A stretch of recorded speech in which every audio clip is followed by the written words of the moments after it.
Hit that like button, subscribe, and let's dive into a world of bizarre history that'll make your jaw drop faster than a medieval executioner's axe. Ever wondered what it was like to be a prisoner in the Middle Ages? Spoiler alert, it involved cages, rats, and a lot of bad luck. Did you know that in ancient Rome, some citizens believed that drinking the blood of a fallen gladiator could cure ailments? Or that in the Middle Ages, they had a punishment called the Brazen Bull, where victims were roasted alive inside a metal statue. Yikes! But wait, what about the infamous dancing plague of 1518? Picture this. Hundreds of people just couldn't stop dancing until they collapsed from exhaustion or, let's be honest, danced themselves right into an early grave. Curious yet? And speaking of curious, how about this gem? In Victorian England, women were told that if they engaged in too much reading, they might develop a condition known as hysteria.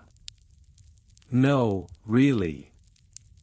They had to visit doctors for a little personal attention. So, are you ready to uncover more shocking facts like these? We're talking dates like 1347, when the Black Death wiped out a third of Europe's population, and events that'll have you questioning humanity's sanity. Stick around as we explore twisted punishments, strange myths, and disasters that sound like they were ripped straight from a horror film. And hey, don't forget to turn on loop so this episode can play until you drift off into a dream filled with medieval madness. #### The dreary history of Byzantine imperial laundry stain removal protocols. The Byzantine Empire, a realm of intrigue, splendor, and, let's not forget, an astonishingly complex approach to the most mundane of human endeavors, laundry. Yes, while the emperors were busy plotting their next moves in the grand chess game of empire, they were also grappling with an equally pressing issue: how to keep those magnificent imperial togas and silks free of unsightly stains. One might wonder, how on earth did they manage to keep their garments looking pristine amid all that political maneuvering? Let's dive deep into the murky waters of Byzantine laundry practices, starting from the earliest records. #######. The dawn of Byzantine laundry practices, 330 AD. Our story begins in 330 AD, when Emperor Constantine the Great decided to relocate the capital of the Roman Empire from Rome to Byzantium, renaming it Constantinople. This was not just a change of scenery, it marked the beginning of a new era, one where luxurious fabrics would soon become the norm for the elite. But with great luxury comes great responsibility, specifically, stain management. Imagine the scene: in the opulent imperial palace, the finest silks draped over the shoulders of senators, adorned with lush gold embroidery, each thread a testament to wealth. But wait, what happens when a senator spills a generous portion of garum, that infamous fermented fish sauce, all over his toga while gesticulating wildly during a debate on tax reforms? The horror. According to ancient texts, the first recorded laundry protocol came from a scroll dated 395 AD, which recommended a combination of sour wine and olive oil as an effective stain remover. Sour wine, you say? What a delightful concoction. Did they also suggest pairing it with a nice cheese platter for a complete experience? The rise of the Lavanderia, 500 AD. Fast forward to 500 AD, and we find ourselves amidst the bustling streets of Constantinople, where the lavanderia, laundry establishments, began to emerge. Picture this, a bustling hub of activity, with workers splashing garments in large basins while arguing passionately about the latest chariot races. At this time, the Byzantine elite developed an almost obsessive approach to laundry. The empresses of the time, particularly Theodora, wife of Justinian I, were known for their impeccable fashion sense. Theodora even established a team of stain specialists, who were devoted to ensuring that no trace of food, drink, or dirt marred her splendid garments. One can only imagine the pressure these poor individuals faced. Oh, you think that removing red wine stains is tough? Try getting rid of the evidence of last night's feast on the Empress's gown. The Byzantine laundry protocols, 600 to 700 AD. By the 600s, the Byzantine Empire was thriving, and so were its laundry techniques. Enter the Book of Secrets, a collection of recipes and remedies compiled in the mid-7th century. Among the gems of wisdom contained within was a peculiar blend of potash and lye, which was touted for its stain-fighting abilities. Here's a fun list of Byzantine laundry must-haves during this period. 1. Potash, a magical substance derived from wood ashes, believed to neutralize stains. 2. Lye, a caustic soda that could clean just about anything, even potentially your hopes of ever wearing that toga again if you weren't careful. 3. Vinegar, the go-to for everything from cleaning to cooking. Why not splash some on the toga while you're at it? 4. Sour milk, it's not just for breakfast anymore. This creamy concoction was sometimes used to treat stubborn stains. You've got to love a culture that can repurpose dairy. Now, let me ask you this. How many of us would dare to use sour milk on our clothes today? The very thought sends shivers down the spine. But in Byzantine times, it was just another Tuesday in the laundry room. The Great Stain War, 800 AD. As we venture into the 800s, we encounter what can only be described as the Great Stain War. This was a time of intense rivalry between rival factions within the empire, and it extended even to the laundry rooms. The Macedonian dynasty, for instance, took pride in their elaborate cleansing rituals, while the Phrygian faction favored their own more tempestuous methods. A shocking anecdote from this period involves a particularly ambitious laundry worker named Gregory of Ancyra, who once attempted to remove a particularly stubborn grape juice stain from the imperial robe using a mixture of honey and vinegar. The result? A sticky disaster that not only failed to remove the stain but also caused the garment to attract flies. This incident, dubbed the **Great Grape Gaff**, became the stuff of legend. Can you imagine the look on the emperor's face when he realized he was now a walking banquet for insects? The influence of the Crusades, 1095 to 1291 AD. The Crusades, spanning from 1095 to 1291, brought not only military campaigns but also cultural exchanges that influenced Byzantine laundry practices. Returning knights brought back exotic substances like saffron and rosewater, which were quickly adopted in laundry rituals. One can only wonder how the laundry workers felt about extra steps in their already arduous tasks. Oh great, now I have to scent the robes with rosewater. As if they weren't already difficult enough to clean. In this era, the Byzantine laundry process became more elaborate. New techniques emerged such as soaking in salt water, which was believed to help lift stains. And why not? Salt water has the added benefit of reminding workers of pleasant seaside vacations, if only they had them.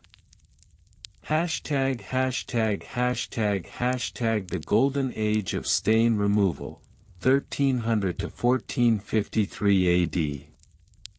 As we approach the final years of the Byzantine Empire, from 1300 to its fall in 1453, the art of stain removal reached its zenith. By this time, emperors were not just concerned about their togas but also their underwear, a concept that was just as scandalous as it was necessary. Enter Emperor Manuel II Palaeologos, who famously decreed that no imperial laundry would be complete without the use of saffron-infused water. This was an extravagant touch, to say the least. One can envision the royal laundresses rolling their eyes and muttering, "Oh sure, let's just throw in some gold while we're at it." Imagine this peculiar scene, a royal laundry room filled with the aroma of saffron, where workers don masks to combat the overpowering scent, while trying to avoid the ire of the emperor for any potential fabric mishaps. Was a little grease from the imperial kitchen too much to ask for? ########. The Fall of Constantinople, 1453. And so we come to the fall of Constantinople in 1453. As the Ottoman forces breached the walls, one can't help but wonder, did anyone think to save the laundry first?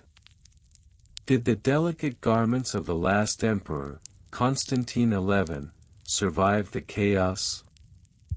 Historians report that amidst the siege, the imperial laundresses were still hard at work, frantically scrubbing away stains of battle, an inspiring testament to their dedication, or perhaps a comical reflection of misplaced priorities. As the city fell, the last recorded instruction on laundry came from a panicked advisor, who suggested using diluted vinegar to cleanse bloodstains from the imperial garments. A fitting end to the grand saga of Byzantine laundry practices. ####Conclusion, a legacy of absurdity. And thus ends our journey through the dreary history of Byzantine imperial laundry stain removal protocols. From sour wine to saffron-infused water, the Byzantine approach to laundry was as colorful as the empire itself. As we ponder the absurdity of these practices, one has to ask, in a world where emperors worried about stains while waging wars, what does it say about our own laundry obsessions today? Is it really that different, or are we merely the heirs to a legacy of stains and strange remedies? So, the next time you find yourself battling a stubborn coffee stain or a rogue bit of spaghetti sauce, remember, you are not alone. You stand on the shoulders of Byzantine giants, armed with modern detergents, wondering if perhaps the ancient methods weren't so bad after all. After all, who wouldn't want to channel a little of that imperial flair in their laundry room? The dreary history of Byzantine imperial laundry stain removal protocols. At first glance, one might be tempted to dismiss the laundry protocols of the Byzantine Empire as trivial. However, a closer examination reveals a complex tapestry of construction methods, bureaucratic regulations, and job descriptions that reflect the empire's grandeur, albeit through the lens of laundry. Stains, after all, have a way of tarnishing even the most opulent garments, and the Byzantines were nothing if not meticulous in their pursuit of cleanliness. So, let's dive into the murky waters of Byzantine laundry practices, where every drop of sweat and every drop of wine mattered. ### Construction methods and materials. The Byzantine Empire, known for its architectural splendor and artistic achievements, applied similar rigor to the construction of their laundry facilities. From the 5th century onward, these establishments evolved from simple wash basins to elaborate complexes designed for efficiency and scale. 1. Materials. Stone and marble. Many laundries were constructed using local stone or marble, which not only provided durability but also conveyed a sense of dignity to the often underrated task of laundry. Ceramic tiles. The use of glazed ceramic tiles became popular in the 10th century.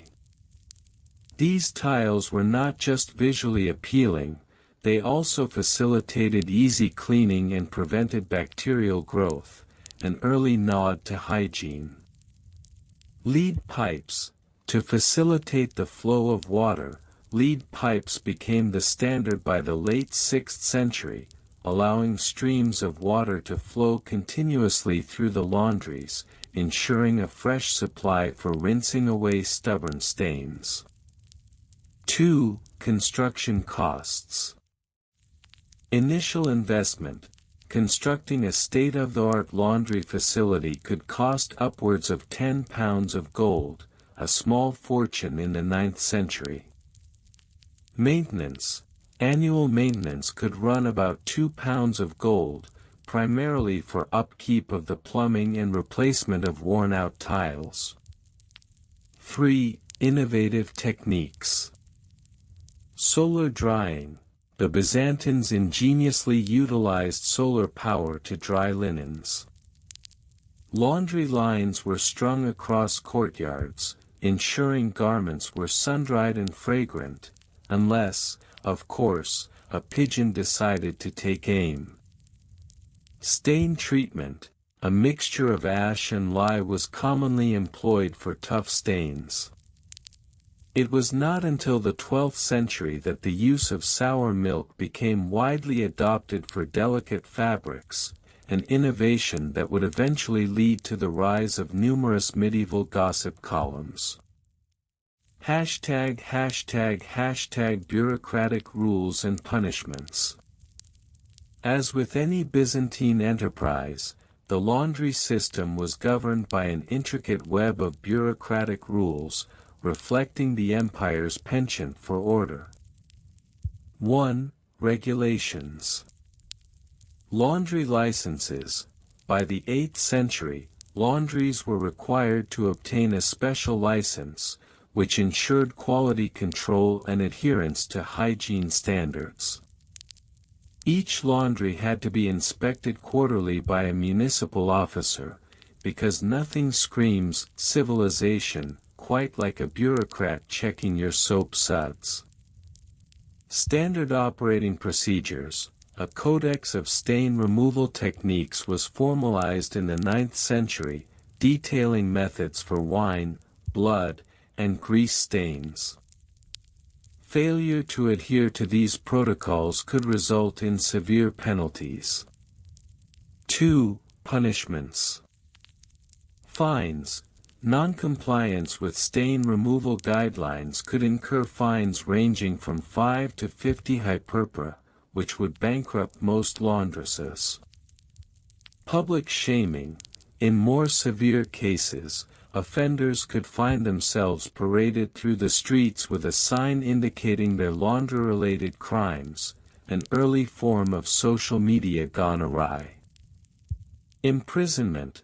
Repeat offenders might face time in the public stocks, where they would be forced to listen to the disgruntled complaints of citizens over stained garments, an echo of today's online reviews.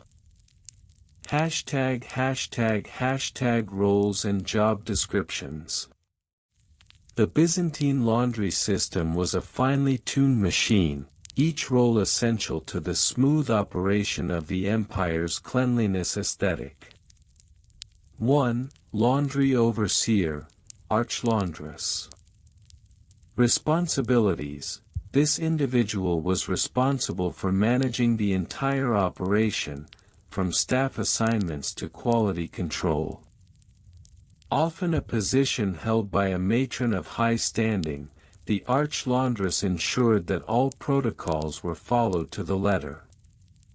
Salary, earned around 15 hyperpa per month, which was quite respectable for someone in the textile industry.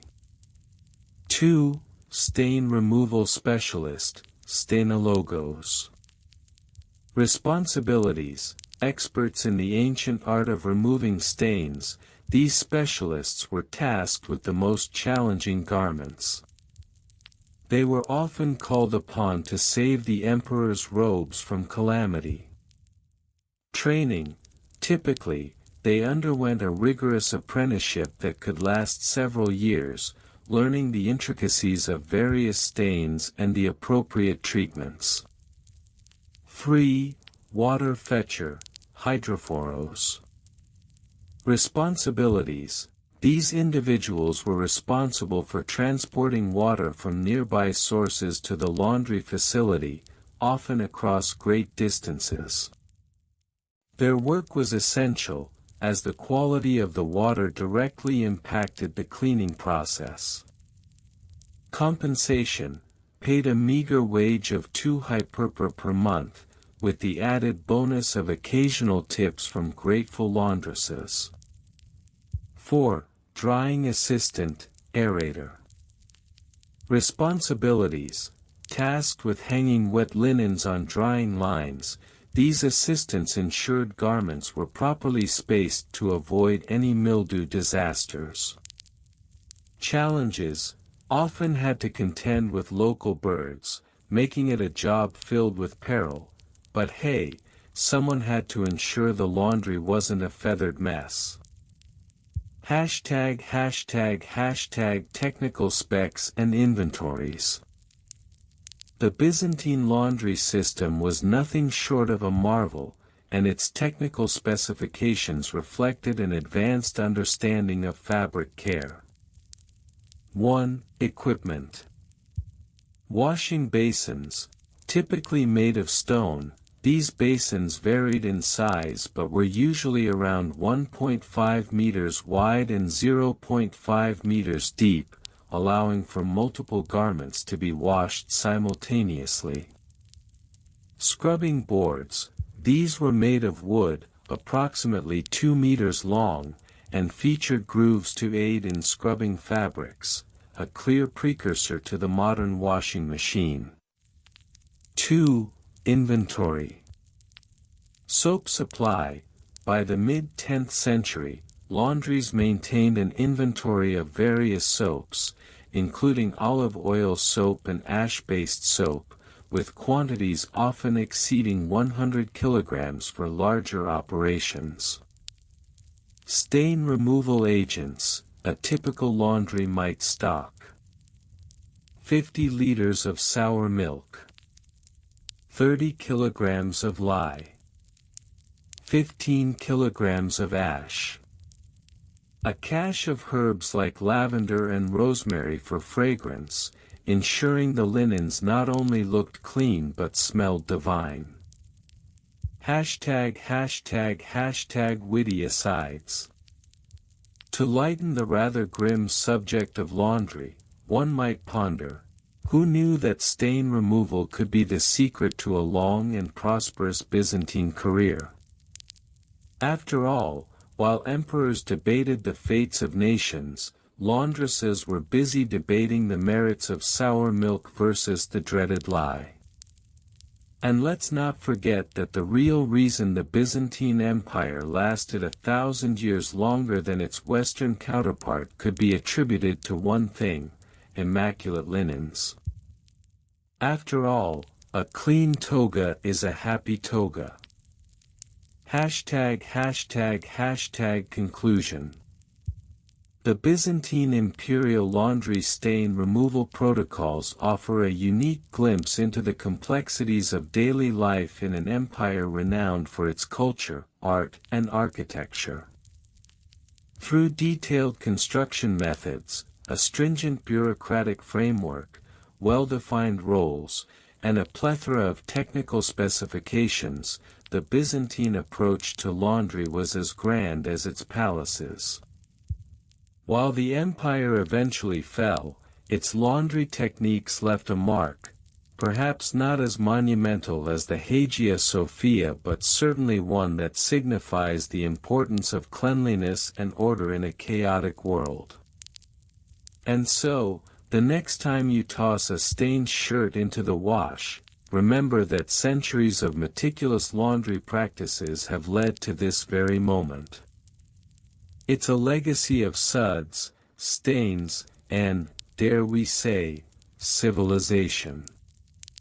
The dreary history of Byzantine imperial laundry stain removal protocols. The Byzantine Empire, a realm of opulence and refinement, was not only known for its grand architecture and complex politics but also for its intricate laundry protocols. Stain removal in the imperial laundry was a serious matter, one fraught with meticulous construction methods, bureaucratic regulations, and the ever-present threat of punishment for failure. Let us delve into this surprisingly elaborate topic, suffused with the delightful absurdities of historical laundry.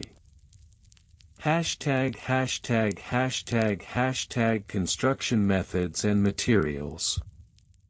The imperial laundry, known as the Laundrium Imperium, was constructed primarily between 532 and 537 AD during the reign of Emperor Justinian I. Built adjacent to the Great Palace of Constantinople, the laundrium spanned over 1,500 square meters, utilizing the finest local limestone and marble. The walls were thick to maintain temperature, and large arched windows allowed natural light to filter through, illuminating the many workstations. Materials. Soap, made from ash and animal fat, referred to as sapo. Byzantine soap had a higher alkaline content than modern soap, making it effective but harsh on delicate fabrics. Water, sourced from the nearby aqueducts, water was funneled into large basins for washing. The aqueducts were marvels of engineering, but nothing quite so miraculous as the results of a good wash cycle. Stains. Common stains included wine, olive oil, and the occasional blood from imperial banquets, because who could resist a good feast? Well, not the laundry staff. Costs. The initial construction cost of the laundrium was approximately 10,000 solidi, a staggering sum. Annual maintenance was around 2,000 solidi, a price the empire gladly paid to maintain the cleanliness of the imperial garments, which were often adorned with gold thread and intricate patterns. Bureaucratic rules and punishments. The Byzantine Empire was renowned for its bureaucracy, and the laundrium was no exception. A labyrinth of rules governed the operations, established by the Bureau of Stain Removal, BSR, a name that instills confidence, doesn't it? The BSR had a comprehensive code that dictated everything from the types of stains to acceptable removal methods. Key rules. 1. Stain categories. Stains were categorized by severity, light, moderate, and severe, each with specific treatment protocols. 2. Inspection cycles. Garments were to be inspected every 7th day, aligning with the emperor's personal laundry schedule. A dirty garment could lead to a scandal, and the last thing the empire needed was a controversy over a wine stain. 3. Record keeping. Every stain removal attempt had to be documented in triplicate, because one can never have too much paperwork. Punishments. Failure to adhere to these protocols could result in severe penalties. A laundry worker who mismanaged a royal tunic could face fines, a month's wages for minor infractions. Public humiliation, being paraded through the streets with a sign reading, "Stain Slayer," or "Washer of Woe." Banishment. For repeat offenders, the ultimate punishment was exile, far from the comfort of warm water and soap. Hashtag roles and job descriptions. The laundryum was manned by a dedicated staff, each with a specific role. The hierarchy was strict, and one's place in it could determine the quality of one's scrubbing. 1. Chief Launderer, Laundros Magnus, the head of the operation, responsible for overseeing all stain removal processes. This position required extensive experience and a knack for identifying tricky stains. The chief launderer could often be overheard muttering, "Why must every banquet end in disaster?" 2. Stain Specialist, Stainologus, a position that required specialized training in the art of stain removal. Stainologists were equipped with knowledge of various stains and the most effective methods to treat them, often testing concoctions of vinegar and wine for efficacy. 3. Washing Assistants, Laundriculus, the foot soldiers of the laundryum, responsible for the actual washing, rinsing, and drying. They were known to engage in friendly banter, comparing stains like trophies of war. 4. Fabric Inspectors, Inspectors Textorum. These individuals ensured that no damaged fabrics entered the laundryum. Their motto was, "A stitch in time saves 9, though it was often met with eye rolls. 5. Apprentices, apprenticuli, young boys and girls learning the trade, usually starting their careers at the tender age of 10. They often received the brunt of the chief launderer's frustrations when things went awry. Hashtag technical specs and inventories. The technical specifications of the laundryum were as detailed as any military campaign. Each tool and chemical had its place, and strict inventories were maintained. Washing equipment. Basins, large stone basins, 1.5 meters in diameter, were used for soaking and washing, with a capacity to hold up to 300 liters of water. Scrubbing boards, constructed of wood with grooves for vigorous scrubbing, essential for handling tough stains. Rinsing channels, ingeniously designed to funnel water away from the basins, ensuring a clean workspace. Chemical inventory. Vinegar, used as a natural stain remover, a staple in every Byzantine laundry. Alum, for fixing dyes and removing ink stains, a true multitasker. Lye, a caustic substance that could eat through most stains. Caution was advised, particularly when working with delicate fabrics. Stain removal tools. 1. Sponges, harvested from the Mediterranean.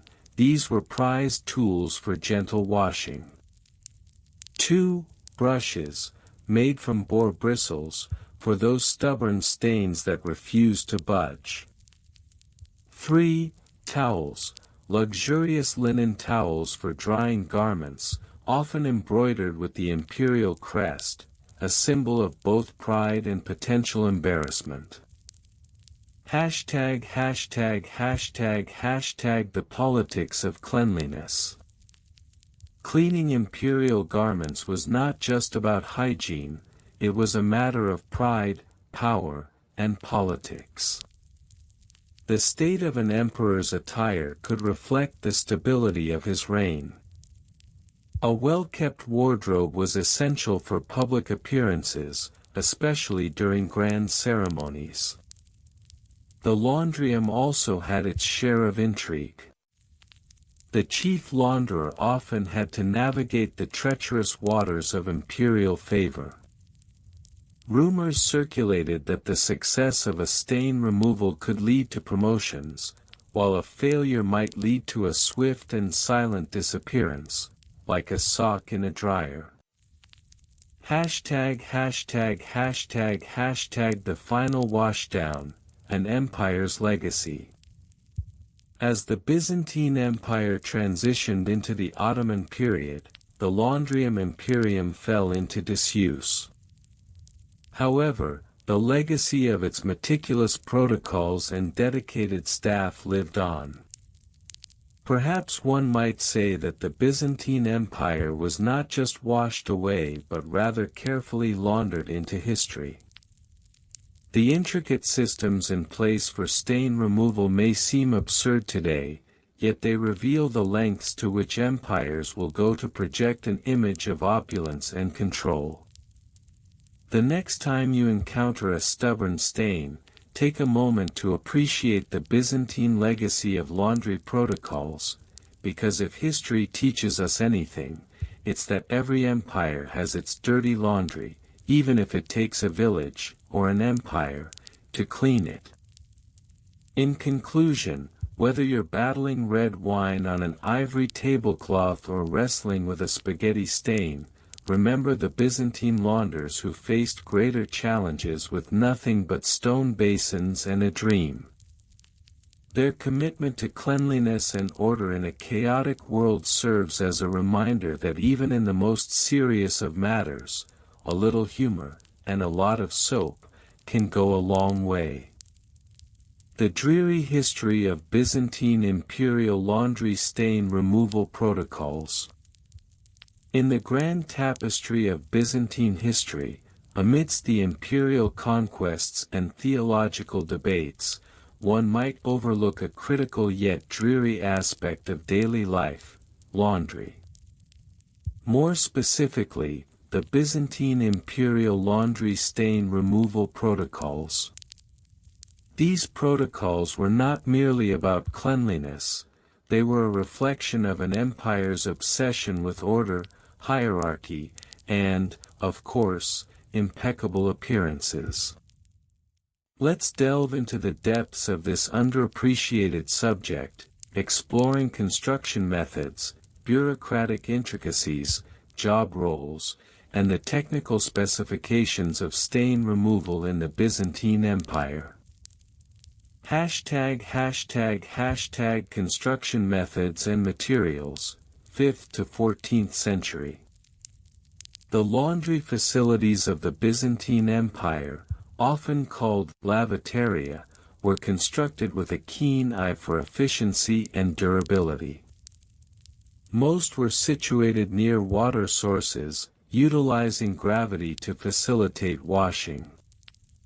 The primary materials used included: 1. Stone, lavishly constructed from marble or limestone, Many of these facilities featured large basins for soaking and scrubbing garments. 2. Clay. Floors were often made of fired clay tiles, which were easier to clean and kept the area cooler. 3. Wood. Wooden troughs and drying racks were common, though they suffered from decay and required regular maintenance. 4. Textiles. High-quality linen and wool were predominant, with lower classes using coarser fabrics.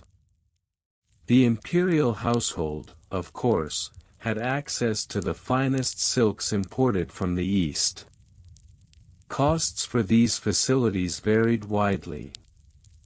In the early 6th century, a simple public lavatoria could be constructed for as little as 20 solidi, the gold coin of the time, while a lavish imperial facility might cost upwards of 200 solidi. Given the Byzantine penchant for bureaucracy, these costs often included extensive paperwork and bribes, the true currency of the empire. Bureaucratic rules and punishments.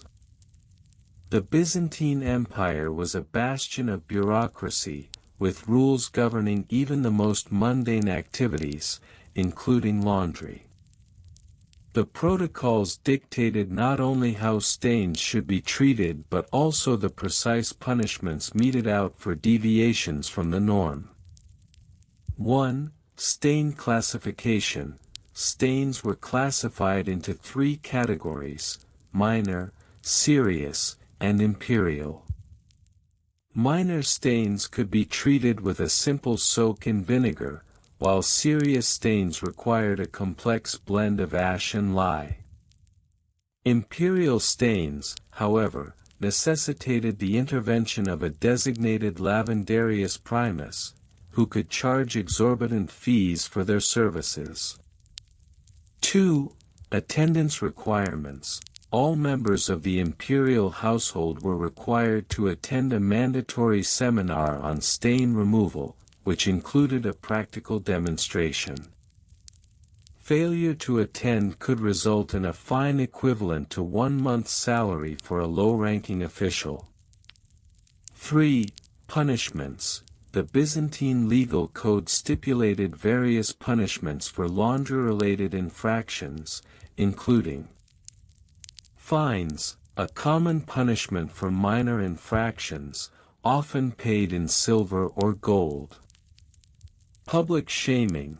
Offenders might be required to wear a garment stained with the offending substance as a badge of dishonor. Banishment from the imperial court.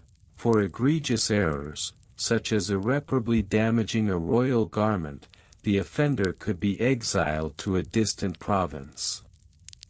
The irony of being sent to laundromatia was not lost on the populace. Roles and job descriptions. Behind the scenes of this meticulous laundering process were several roles, each with its own distinct responsibilities. These positions were often filled based on familial connections or favors rather than merit, leading to an interesting mix of competence and incompetence. 1. Lavandarius primus, the head of the laundry. This individual oversaw all operations and was responsible for ensuring that imperial garments were spotless. They were also tasked with training subordinates, which often involved sharing tales of their own laundry disasters, an effective way to instill fear and diligence.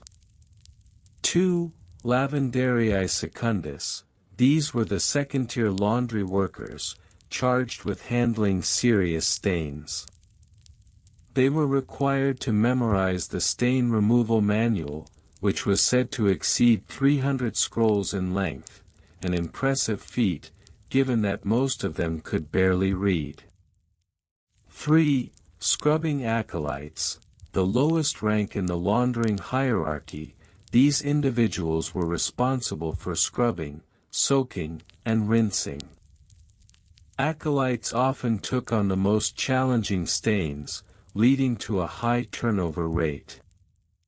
The phrase, "scrubber today, scrub tomorrow," was commonly heard in the lavataria. 4. Stain consultor, a rare but vital role. The stain consultor was a specialist who would be called in for particularly stubborn stains. Their fees were exorbitant, leading many to wonder if they really had the secret to removing red wine from a white silk toga. Hashtag technical specs and inventories. The Byzantine Empire took its laundry seriously, resulting in a plethora of technical specifications that governed the tools and materials used in the process. The imperial laundry was equipped with an inventory that included 1. Wash basins, generally measuring 3 feet in diameter and 1.5 feet deep. These basins were fitted with drainage systems to prevent overflow. 2. Stain removal kits. Each facility was equipped with a standard kit including vinegar, for minor stains; lye, a harsh yet effective solution for serious stains. Note, a common joke in the lavataria was that lye was more dangerous than a Byzantine politician. Ash, used in combination with lye for stubborn stains, this concoction was said to have mystical properties, though its effectiveness was debatable. 3. Rags and scrubbers, made from coarse cloth. These tools were essential for the scrubbing process. The quality varied based on the budget of the lavataria, leading to several complaints about subpar rags leading to more stains. 4. Drying racks. Crafted from wood, the drying racks were often adorned with intricate carvings, reflecting the wealth of the imperial household. In lower-class facilities, however, they were more utilitarian, function over form. 5. Records and logs. Each lavataria maintained meticulous records of stains treated, costs incurred, and punishments meted out. Some records even included amusing anecdotes about laundry mishaps, a rare glimpse into the otherwise serious world of Byzantine bureaucracy. Hashtag the legacy of imperial laundry. As the Byzantine Empire waned, so did the intricate protocols surrounding laundry. By the 14th century, the protocols had become a quaint relic, often referenced in jest by the populace. The phrase, "cleaner than a Byzantine toga," became a popular saying, hinting at the empire's once legendary laundry standards. The protocols have left an indelible mark on history, demonstrating how even the most mundane aspects of life can be influenced by the complexities of governance and social order.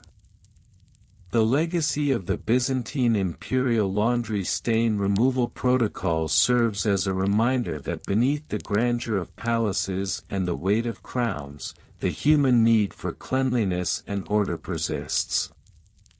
Hashtag conclusion.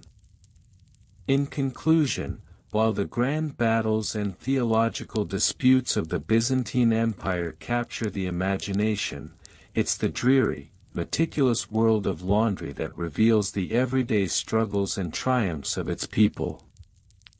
The Byzantine imperial laundry stain removal protocols stand as a testament to the empire's bureaucratic zeal and obsession with appearances, proving that even in the pursuit of cleanliness, the Byzantine spirit of order and complexity thrived. So, the next time you find yourself scrubbing a stubborn stain, spare a thought for the lavandariae of old, who faced similar battles with far more serious consequences, and perhaps keep a bottle of lye handy, just in case. The dreary history of Byzantine imperial laundry stain removal protocols. The Byzantine Empire, often romanticized for its grandeur, culture, and political intrigue, hides within its folds a rather dreary and unglamorous aspect: the protocols for laundry stain removal within the imperial court. While historians have focused largely on emperors and wars, the intricacies of keeping imperial robes spotless reveal a more mundane yet fascinating side of Byzantine life. Let's dive into the murky waters of laundry practices that were as meticulously regimented as any military campaign. Construction methods and materials. The Byzantine imperial laundry, known as the Ikaterine, named after Saint Catherine, was housed in a structure that combined practicality with a nod to aesthetics. Built between 500 and 550 AD, the laundry facility was typically located adjacent to the imperial palace, ensuring easy access for the empress's finest garments. Construction methods *. Stone and mortar *. The walls were constructed from large blocks of limestone, known for its durability and the ability to insulate against the heat of the Byzantine sun. Sloping roofs *. With the frequent rains in Constantinople, sloping roofs were essential for directing water away from the building, preventing water accumulation and subsequent mold, a true laundry nightmare. Flooring *. The floors were often tiled with terracotta, which could be easily cleaned and was resistant to the harsh cleaning agents used in the stain removal processes. Materials *. Wool and silk *. Imperial robes were primarily made of silk, imported from China, and wool. Maintaining the integrity of these materials was crucial, as they represented wealth and status. Natural stain removers *. The Byzantines utilized a plethora of natural substances, such as olive oil, sour wine, and alkaline solutions derived from ashes. The cost of these materials fluctuated based on availability, often leading to budgetary constraints that would make modern accountants weep. Costs *. The annual budget for the Ikaterine fluctuated between 300 and 500 solidi, the currency of the time, a considerable sum considering that a skilled artisan earned about 1 solidus a day. The cost of maintaining the laundries was often the subject of heated debates among court officials, leading to delays in the laundering of imperial garments. Bureaucratic rules and punishments. The Byzantine Empire was infamous for its bureaucracy, and the Ikaterine was no exception. The laundresses, known as laundry maids, or laundresses of the purple, given the imperial context, were subject to a labyrinth of rules and regulations designed to maintain order and cleanliness. Bureaucratic rules *. 1. Stain reporting protocol *. Any significant stain on imperial garments had to be reported within 24 hours. Failure to do so resulted in a fine equivalent to a week's wages. 2. Stain removal sequence *. A strict protocol dictated the order of stain removal based on the type of stain. For example, blood stains were prioritized, as they were considered a severe affront to imperial dignity. 3. Material-specific procedures *. Different fabrics required unique handling protocols. Silk, being delicate, was treated with more care than wool, leading to a hierarchy of stains that dictated the urgency and method of treatment. Punishments asterisk. Fines asterisk. Laundresses who failed to comply with the rules faced fines that could amount to a month's pay. Public humiliation asterisk. In severe cases, a laundress could be subjected to public humiliation, paraded before the court with a sign indicating her failure, a punishment that served as a cautionary tale to others. Exile to the stain mines asterisk. The most notorious punishment was exile to the stain mines, a euphemistic term for the laundry facilities of lesser nobles, where one would toil under harsh conditions without the benefits enjoyed at the imperial court. Hashtag roles and job descriptions.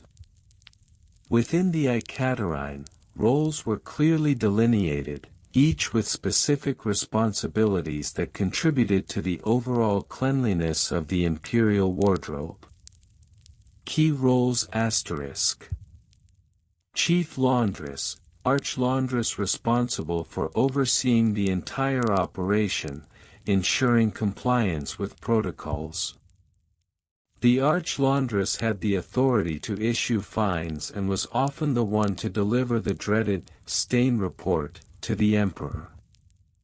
Stain technicians asterisk. These specialized laundresses focused solely on stain removal.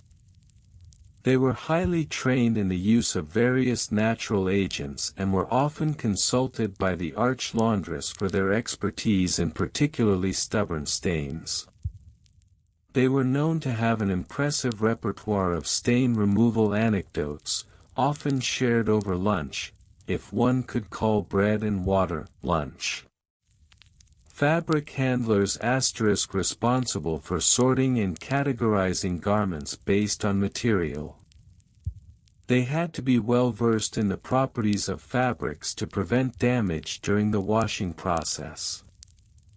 Water fetchers asterisk. The most labor-intensive role, these individuals were responsible for collecting water from the nearby Bosphorus. The journey was long and often treacherous, leading to frequent complaints about the weight of their burdens. They were known to mutter, "If only the stains could fetch themselves." Hashtag technical specs and inventories. The Byzantine imperial laundry was a marvel of its time, equipped with an array of tools and techniques that would make any modern laundry fanatic nod in approval, or confusion. Technical specifications asterisk. Washing vats asterisk. Large stone basins carved out of single blocks of limestone, capable of holding up to 500 liters of water. The vats were designed to facilitate the use of foot-stomping methods, a technique that resembled more of a dance than a chore. Stain removal tools asterisk. A collection of brushes made from stiff animal hair, wooden paddles for agitation, and cloth rags for blotting.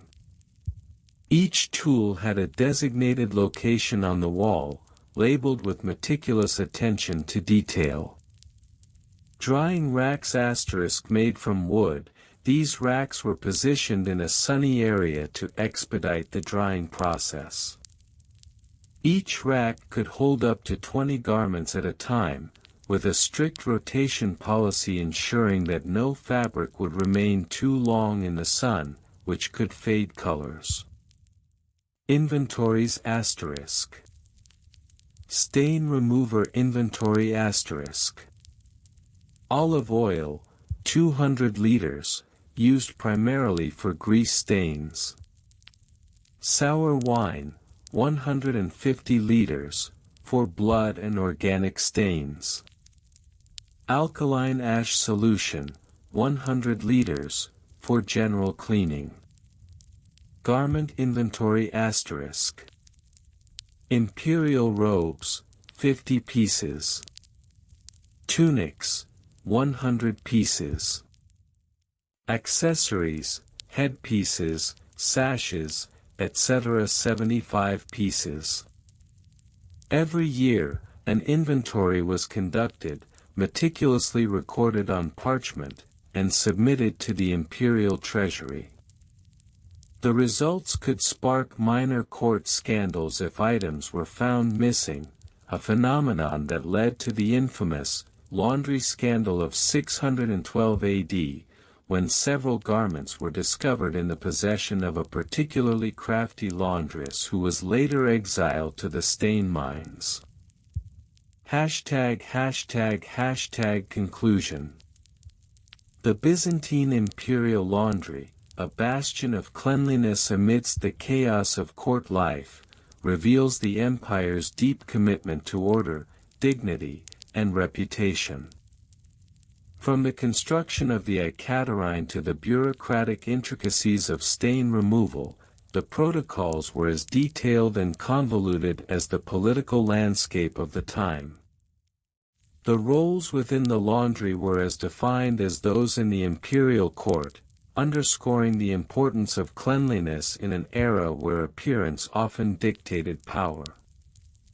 So, the next time you toss a shirt into your washing machine, spare a thought for the Byzantine laundresses, who faced the perils of stains with the same fervor as any general marching into battle, armed not with swords, but with olive oil and a well-placed brush. After all, in the Byzantine Empire, it wasn't just the robes that had to be immaculate, the stains of history had to be scrubbed away, one protocol at a time. The dreary history of Byzantine imperial laundry stain removal protocols, a soiled legacy. Ah, the Byzantine Empire! A civilization renowned for its glorious mosaics, theological debates, and, let's not forget, its impressive array of laundry stain removal protocols. Yes, while the West was busy fending off Vikings and realizing that soap could be more than just a luxury item, the Byzantines were meticulously scribbling down the ins and outs of keeping their togas and tunics pristine. If you thought the history of imperial laundry was a dry subject, prepare to be soaked in the suds of your regional variations over time, the stain wars. Like all good things, Byzantine laundry practices were not uniform. They were as varied as the empire itself, stretching from the sun-drenched shores of Anatolia to the foggy streets of Constantinople.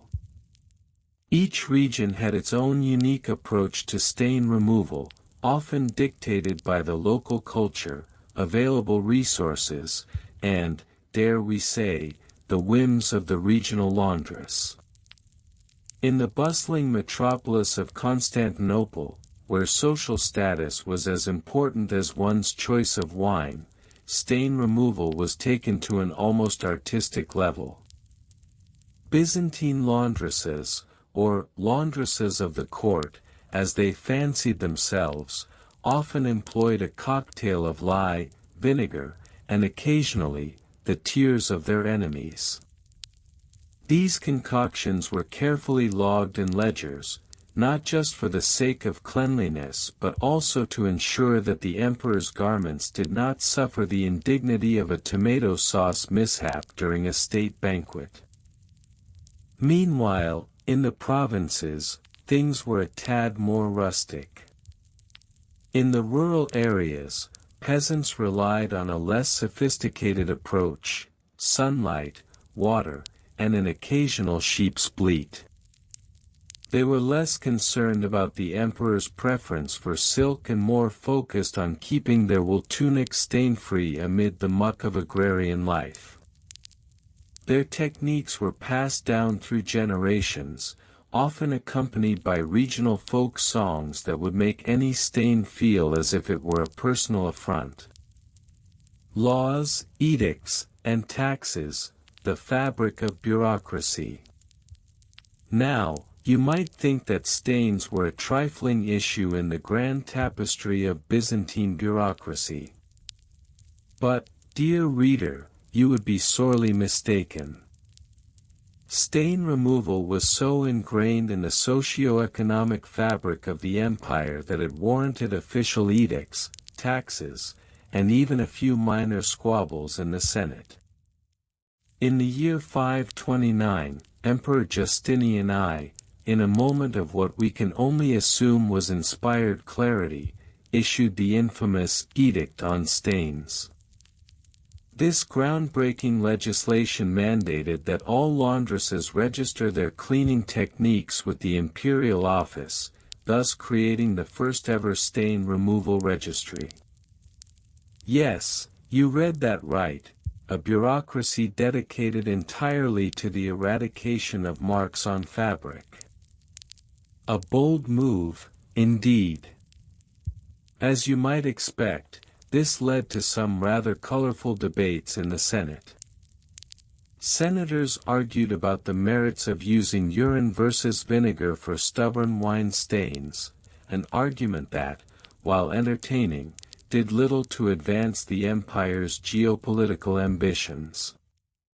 Taxation also reared its ugly head, with laundresses being taxed based on the number of stains they claimed to have removed.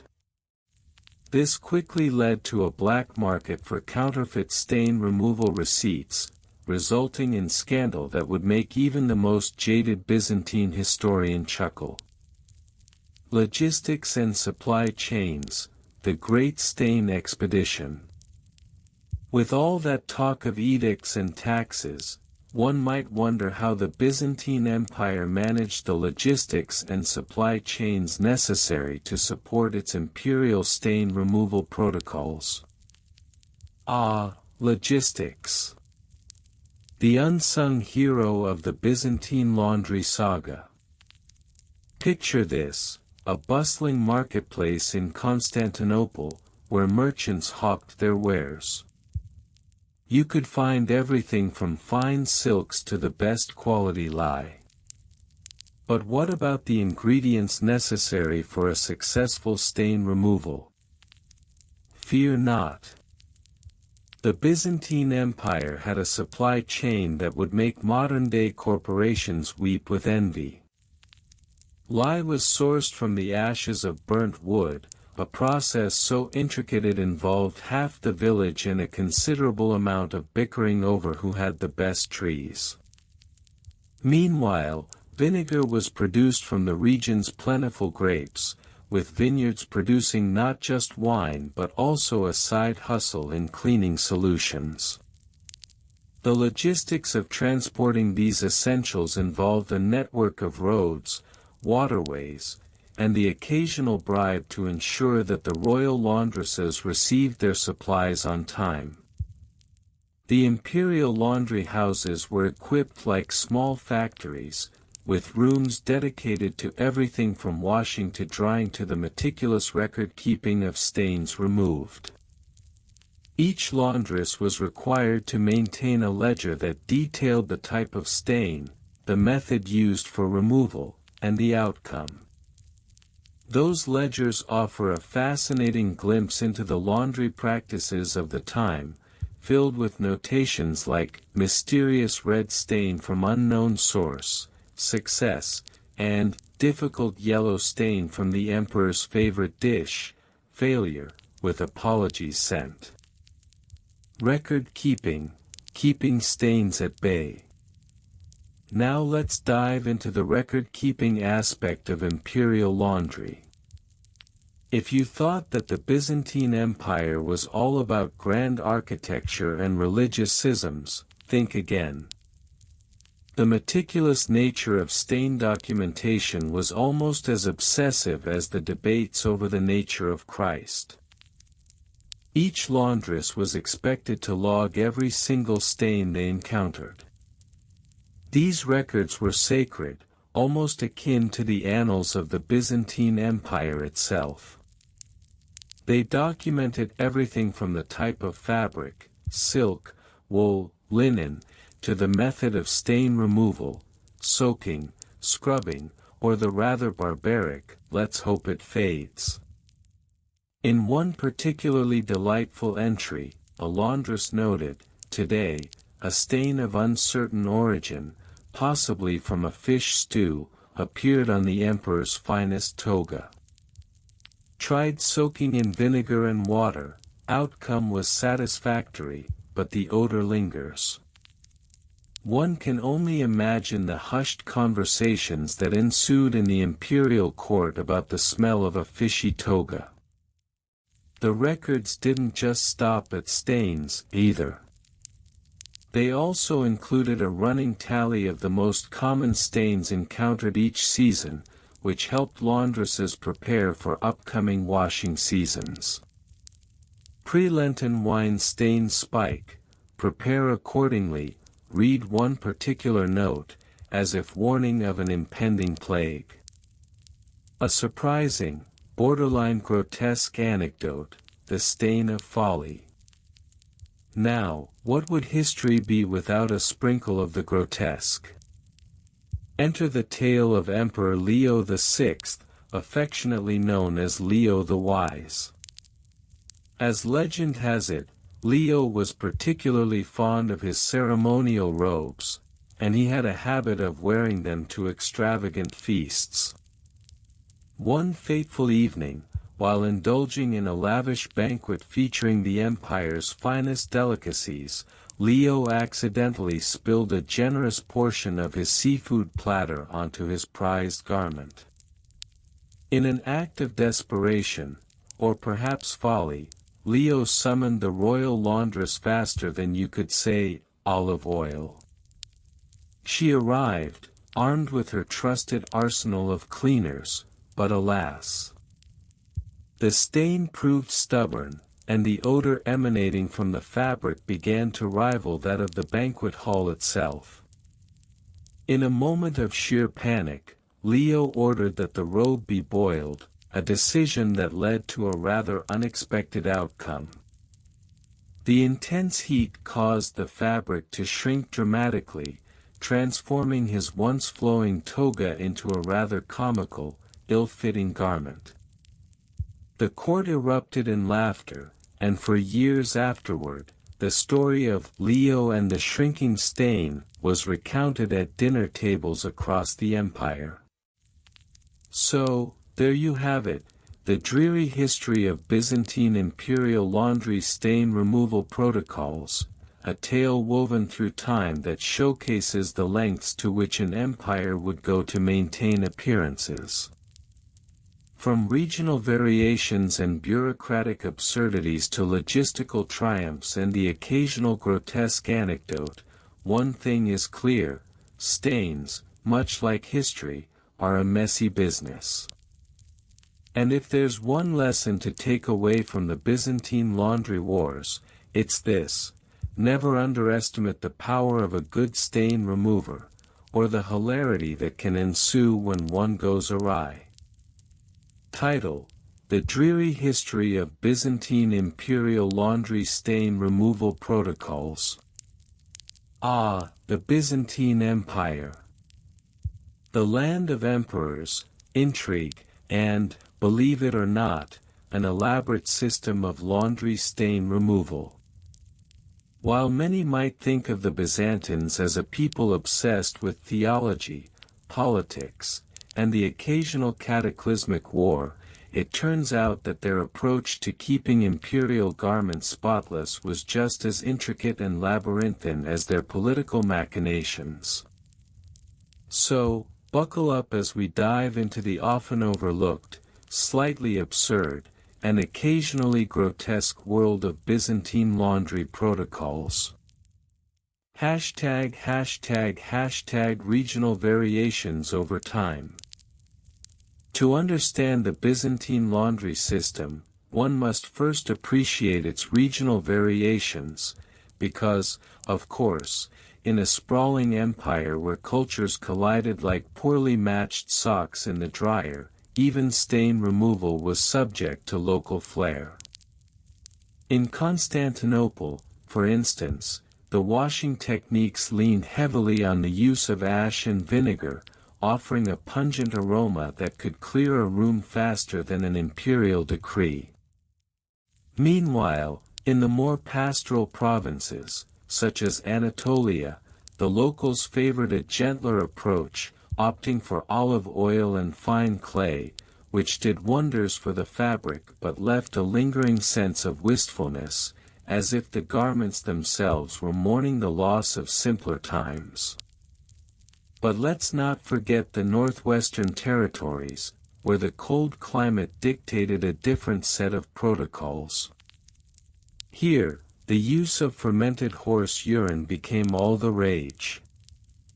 Yes, you read that correctly. Horse urine, with its rich ammonia content, was deemed a miracle worker for those stubborn red wine stains that seemed to be an omnipresent hazard at banquets. No one knew quite why it worked, but like many of the Byzantine customs, this one endured largely because, well, no one dared to challenge the status quo. ##### laws, edicts, and taxes. As with all things Byzantine, laundry was not merely a domestic affair but rather a matter of state. The emperors of Byzantium, in their infinite wisdom, issued a series of laws and edicts governing the art of stain removal. Somewhat ironically, these laws often did more to promote the economy of laundry supplies than to ensure the cleanliness of garments. For instance, Emperor Justinian II, known for his penchant for reform, decreed a tax on all washing materials, particularly those derived from the exotic lands of the East. This meant that a simple bottle of lemon juice could cost as much as a small estate in Thrace, effectively making the noble class's laundry habits a critical economic concern. Moreover, the Byzantine legal system had a penchant for creating extensive ledgers detailing the supply and demand of laundry supplies. Imagine a scribe hunched over a scroll, meticulously recording the number of gallons of vinegar imported from Egypt or the quantities of horse urine collected from the stables. These records were crucial for tax purposes and often served as an indicator of national pride. Who knew that the cleanliness of the emperor's toga could be a matter of state security? ##### logistics and supply chains. The logistics of such an elaborate system were nothing short of astounding. The Byzantine Empire, at its height, spanned 3 continents, and with that vast geography came a bewildering array of logistics and supply chains. The production of laundry supplies was a complex affair, involving a network of merchants, farmers, and, let's not forget, the occasional nefarious pirate who thought nothing of hijacking a shipment of premium washing ash. In Constantinople, the bustling agora was the heart of the laundry supply trade. Vendors hawked their wares, from fragrant herbs to premium washing powders, each claiming to be the best at removing stubborn stains. But buyer beware. Not all suppliers were honest. Some unscrupulous merchants would dilute their products with water or, worse, sell the unwashed remnants of previous batches, leading to a laundry crisis that could see an emperor's finest garments reduced to the equivalent of a patchwork quilt. But the Byzantine supply chain didn't stop at the city walls. The transportation of goods was an art form in itself. Camels, donkeys, and, yes, even the occasional disgruntled slave were all part of the equation. Stains could be a matter of life and death. If an emperor were to appear at a public event with a visible stain, it could result in a loss of respect, and we all know how seriously the Byzantines took their respect. ##### record keeping and specifics. Record keeping in the Byzantine Empire was an elaborate dance of bureaucracy. The archives were filled with scrolls that meticulously detailed every aspect of laundry supply, from the quantities of soap and vinegar to the number of servants assigned to the task of removing those pesky stains. One particularly intriguing segment of the archives contained a detailed account of the infamous Great Stain Incident of 1025, in which an imperial toga was ruined by a rogue pomegranate juice spilled during a banquet. The ensuing ledgers documented every step taken in the aftermath, the emergency dispatch of cleaning supplies, the allocation of resources to address the crisis, and even the punitive measures taken against the unfortunate servant responsible for the mishap. Historians have noted the peculiar detail that the toga was later deemed unrecoverable, leading to an imperial decree that mandated all future banquets be held at least 10 feet away from any pomegranate-bearing trees. It's a fascinating look into how even the most mundane aspects of life were influenced by the ever-watchful eyes of the Byzantine bureaucracy. #### A surprising, borderline grotesque anecdote. Now, let's dive into the grotesque because, of course, what would the history of Byzantine laundry be without a touch of the macabre? Picture this. The year is 1130, and the emperor is hosting a grand feast in honor of his latest military victory.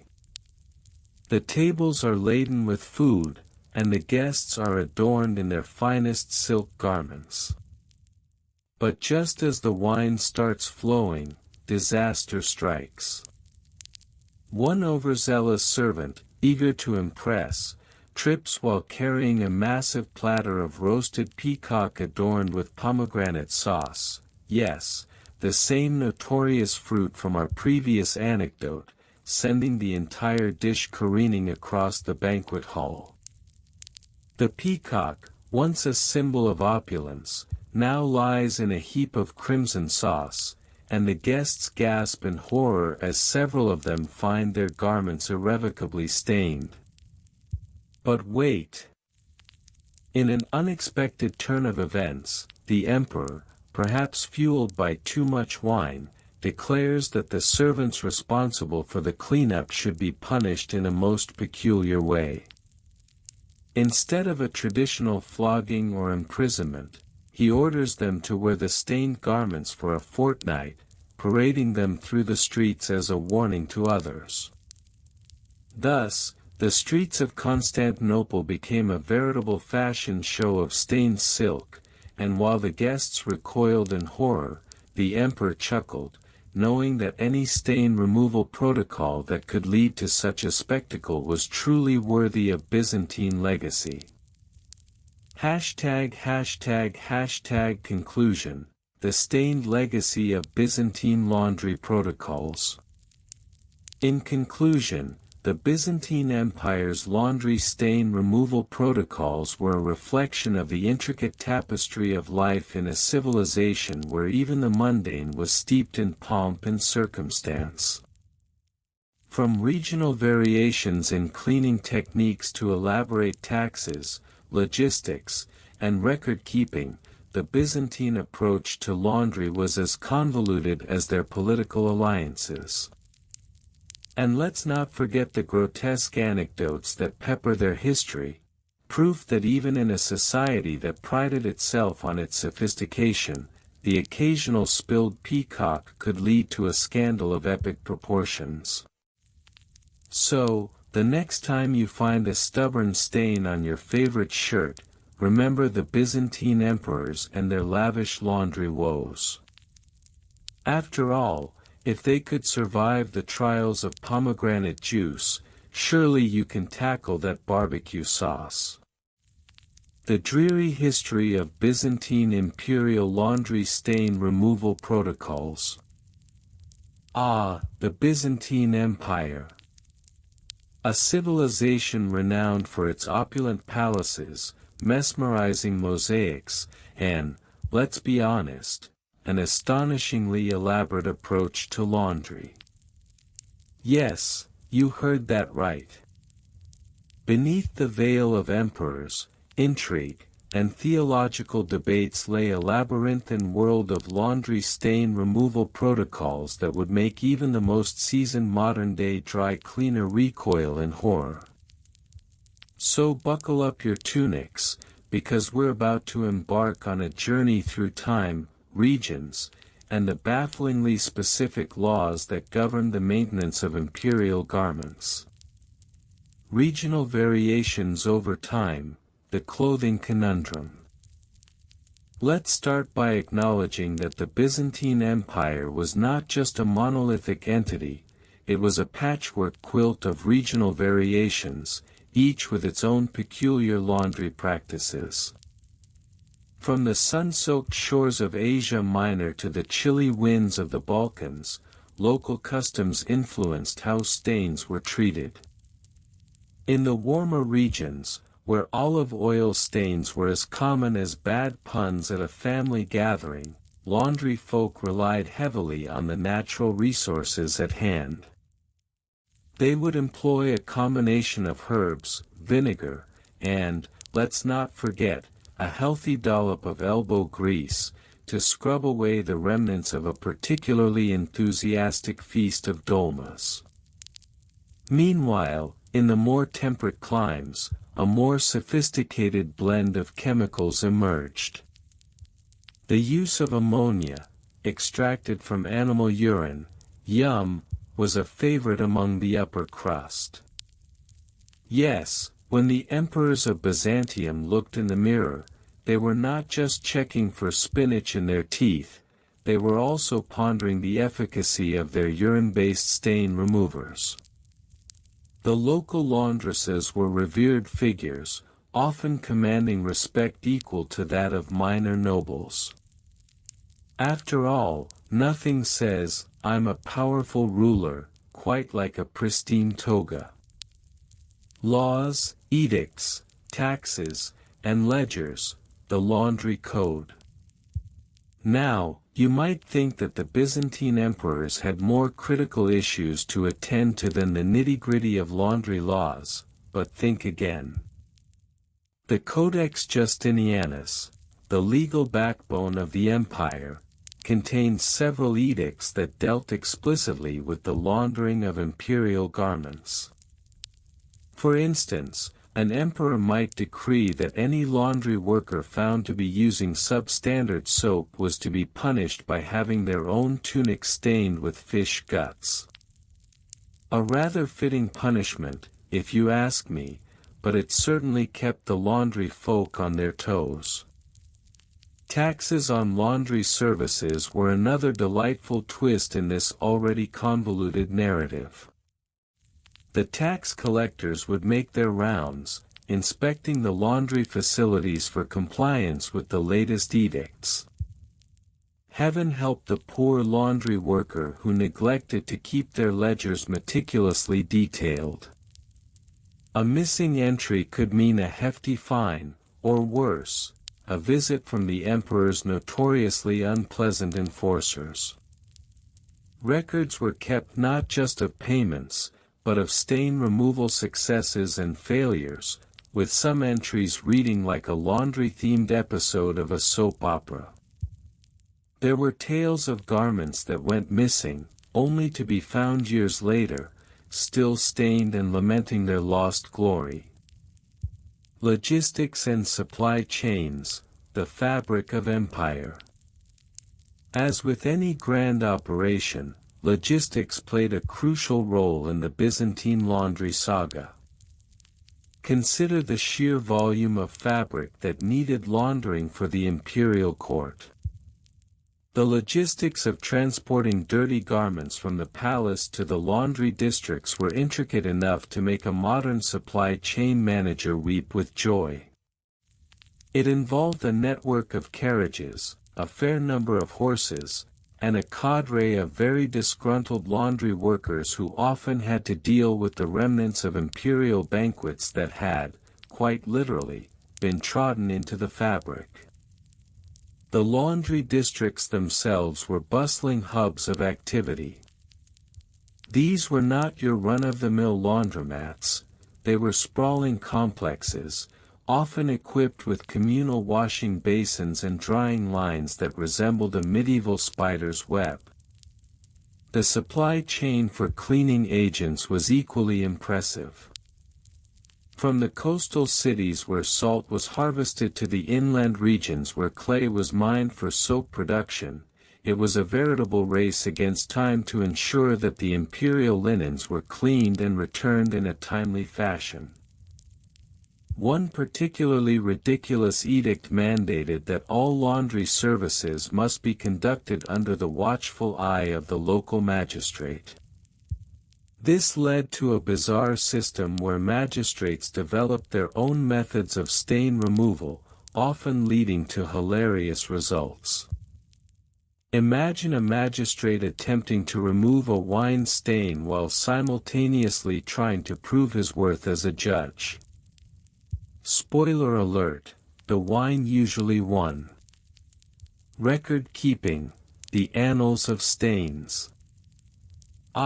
Record keeping, an art form that the Byzantines took to an absurd level. The ledgers maintained by laundry services were not just a casual jotting down of stains and solutions, they were detailed chronicles of every stain, every method attempted, and the eventual outcome. One ledger from the reign of Emperor Alexios I Komnenos detailed a particularly stubborn bloodstain, with no fewer than 13 different treatments recorded. The final entry read, "After much trial and tribulation, the tunic remains marred. Suggest we burn it and start anew." I mean, who wouldn't want to burn a tunic after dealing with a bloodstain for weeks? The intricacies of these records sometimes bordered on the obsessive. They contained notes on the weather, important for drying garments, the mood of the laundress, always a crucial factor, and even the state of the local grape harvest, because, let's face it, wine stains were a common foe. The archivists of the empire would sometimes stumble upon these laundry logs centuries later, only to find themselves bemused by the obsessive details of what they assumed was a mundane part of daily life. A surprising anecdote, the grotesque stain of the emperor. Now, what would a history of Byzantine laundry be without a shocking anecdote? Gather round, dear readers, because this one's a doozy. During the reign of Emperor Constantine IV, a rather unfortunate incident occurred at a banquet intended to celebrate his latest military victory. The emperor, in a moment of uncharacteristic clumsiness, spilled a hefty goblet of pomegranate juice all over his ceremonial robes. Pomegranate juice, as we all know, is the bane of laundry workers everywhere, and it decided to play hardball that day. In a fit of desperation, the emperor summoned his chief laundress, a woman known for her bold stain removal techniques. She arrived at the scene only to find the emperor in a panic, attempting to scrub his robes with a nearby loaf of bread, a method he had heard was effective. Yes, you heard that right. The laundress, aghast at the sight, quickly took control of the situation. In a strange twist of fate, she decided to use the emperor's own concoction of vinegar and water, but with a twist, she added a few drops of urine for good measure, an ingredient she claimed was the key to success. As the banquet guests looked on in horror, the emperor's robes were transformed from a vibrant crimson to a rather unfortunate shade of yellowed beige.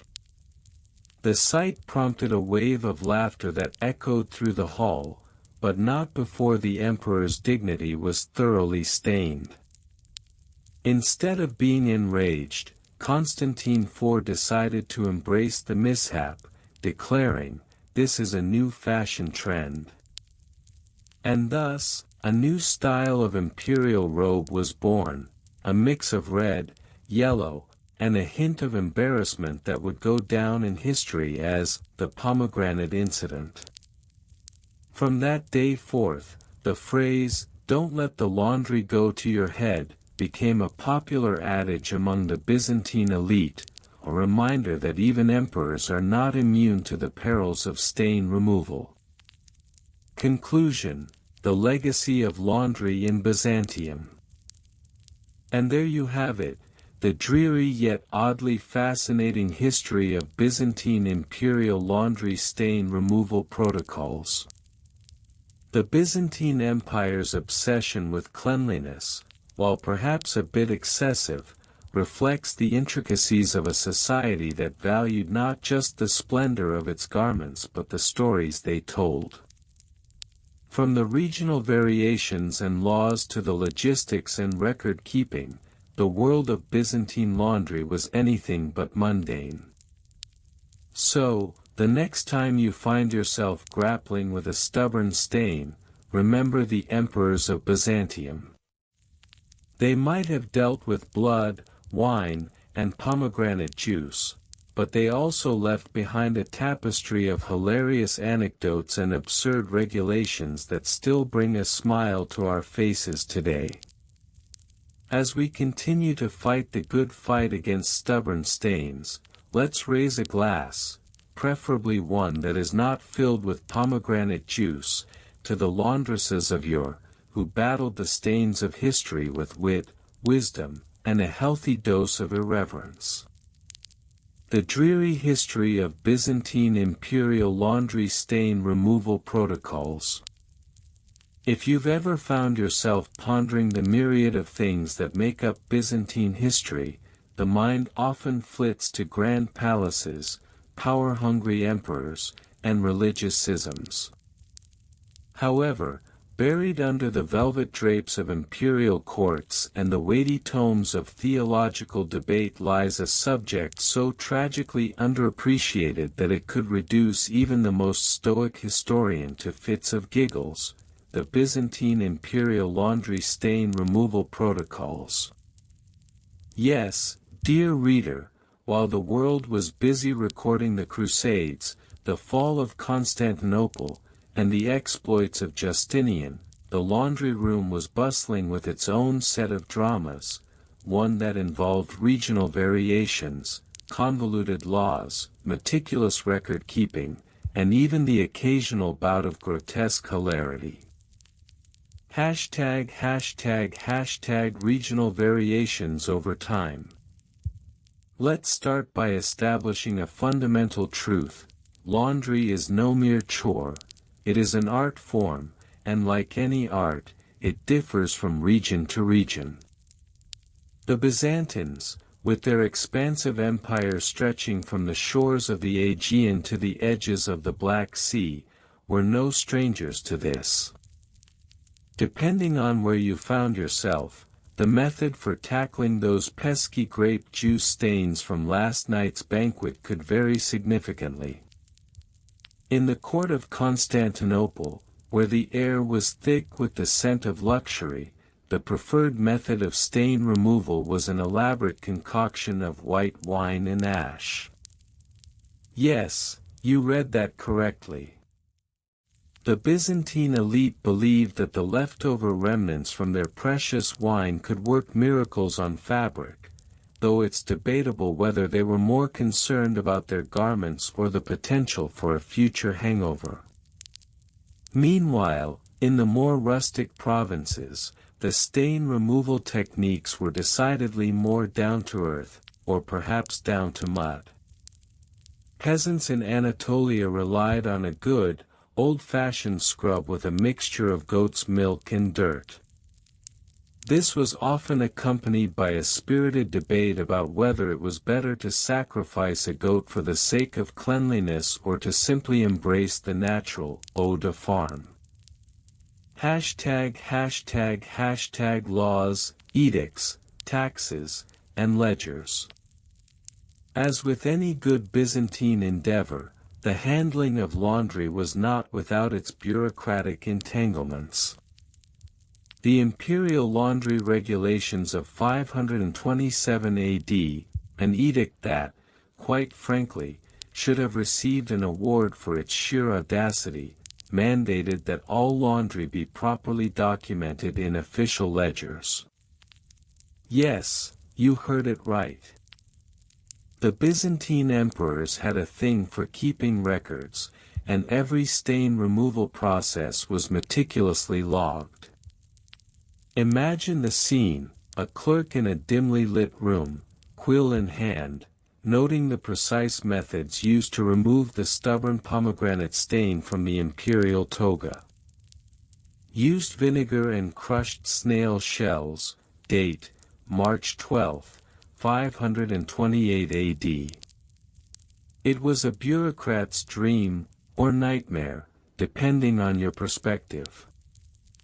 To further complicate matters, there were taxes levied on certain cleaning supplies.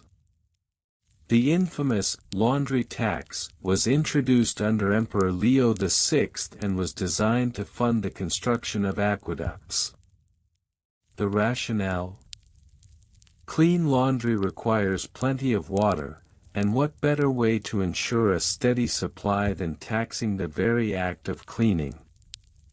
This led to a peculiar predicament for the common citizen. Do you pay the tax and risk a future of reeking garments, or do you go rogue and risk the emperor's wrath? Spoiler alert, going rogue was not the preferred option. ### logistics and supply chains.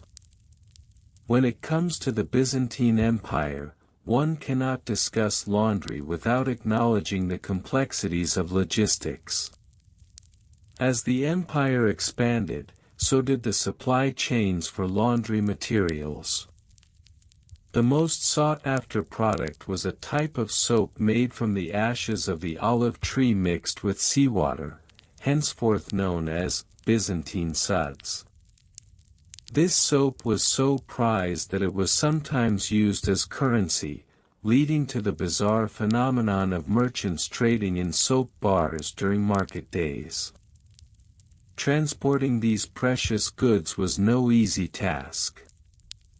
Imagine a caravan of donkey carts laden with soap, struggling through the rugged terrains of Cappadocia, all while dodging brigands who were more interested in stealing the suds than the riches of the empire. The logistics involved in ensuring a steady supply of stain-removing agents were akin to a military operation. Additionally, water was an essential component of the laundry process, and the Byzantines were nothing if not resourceful. Aqueducts were constructed to channel fresh water from the mountains into urban centers.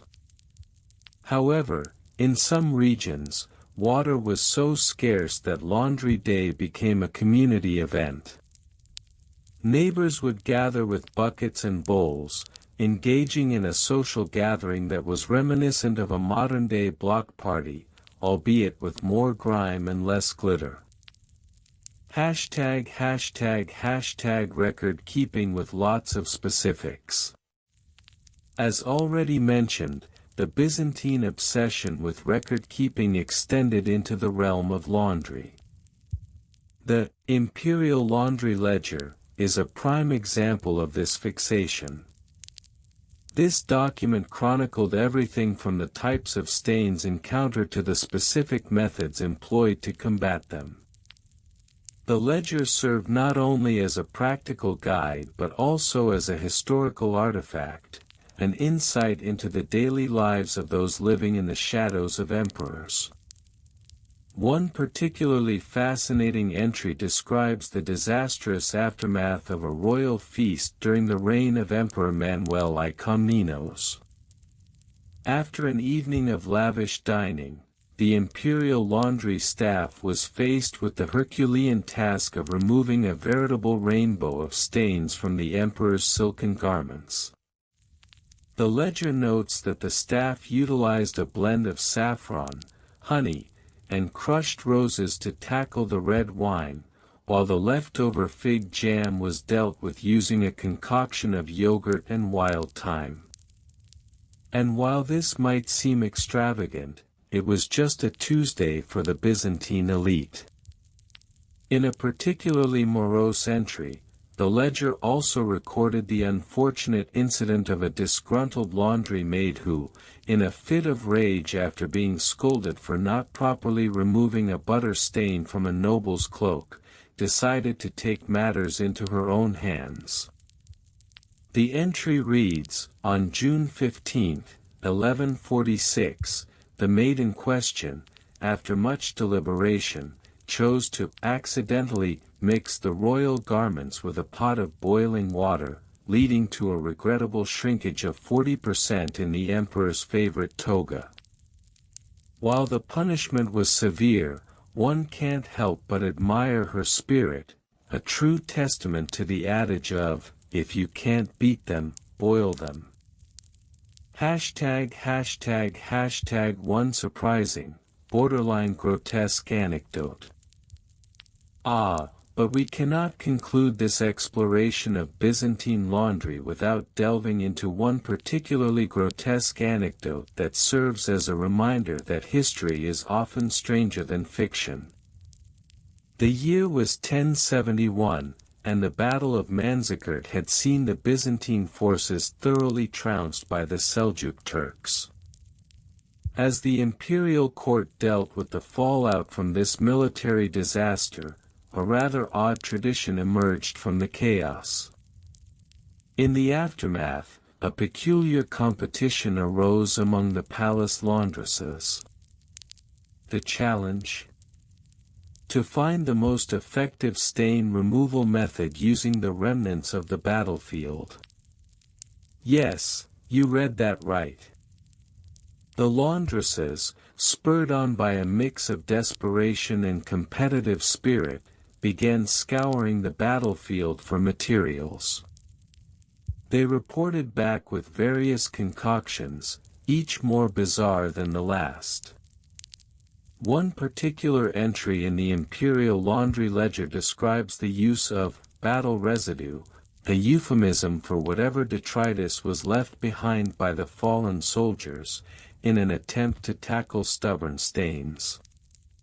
The results were, unsurprisingly, mixed. One laundress claimed that the mixture of dried blood and mud worked wonders on a particularly persistent oil stain, while another lamented that her concoction had inadvertently summoned a rather unpleasant odor. In a moment of sheer absurdity, a maid reportedly presented a stained garment that had been treated with victory ash, the remains of a campfire used by victorious soldiers, mixed with some rather questionable herbs, and claimed it was the latest trend in imperial fashion. Suffice it to say, the emperor was not amused, and the maid found herself reassigned to the farthest reaches of the empire, presumably to avoid any further fashion faux pas. #### Conclusion. So there you have it, a deep dive into the dreary, and yet strangely delightful, world of Byzantine imperial laundry stain removal protocols. From the lavish concoctions of the elite to the resourceful methods of the provinces, laundry was, in its own right, a reflection of the empire's complexity. Through laws, logistics, and a rather grotesque anecdote or two, we come to understand that beneath the weight of imperial ambitions, there lay a very human concern, the relentless battle against stains. Next time you find yourself grappling with a red wine spill or a stubborn grass stain, take a moment to appreciate the rich history behind stain removal.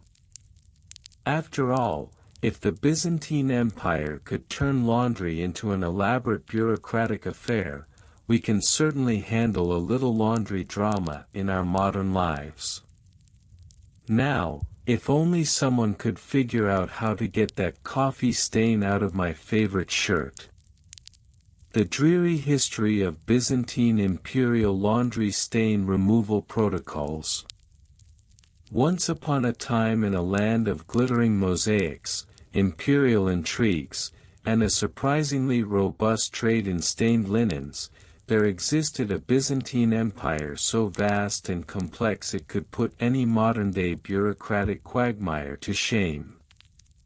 Among the myriad concerns of emperors, generals, and the occasional monk trying to get a grip on his laundry, there was an underappreciated and utterly essential aspect of courtly life: stain removal protocols.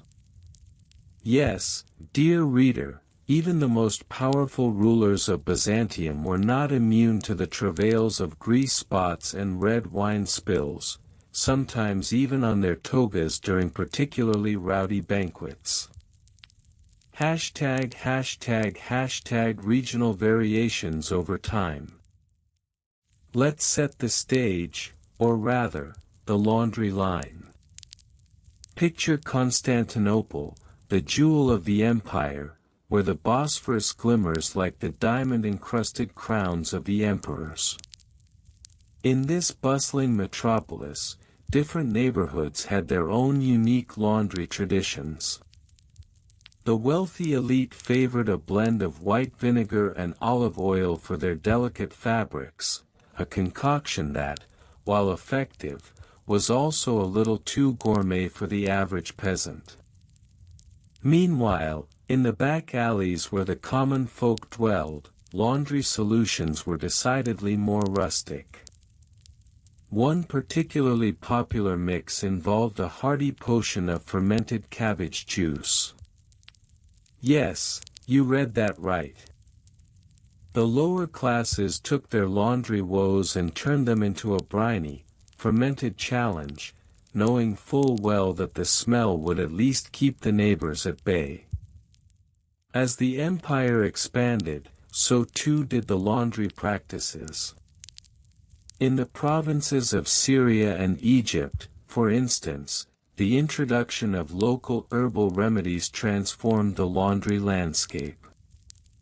Pomegranate juice, a staple in the Mediterranean diet, was heralded as a miraculous stain remover, while the more adventurous among them dared to experiment with the juices of obscure desert plants.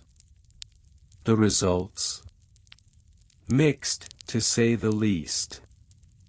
While some linens emerged fresh and fragrant, others were left looking like they had been through a sandstorm, or worse, a very bad holiday party. ### laws, edicts, taxes, ledgers.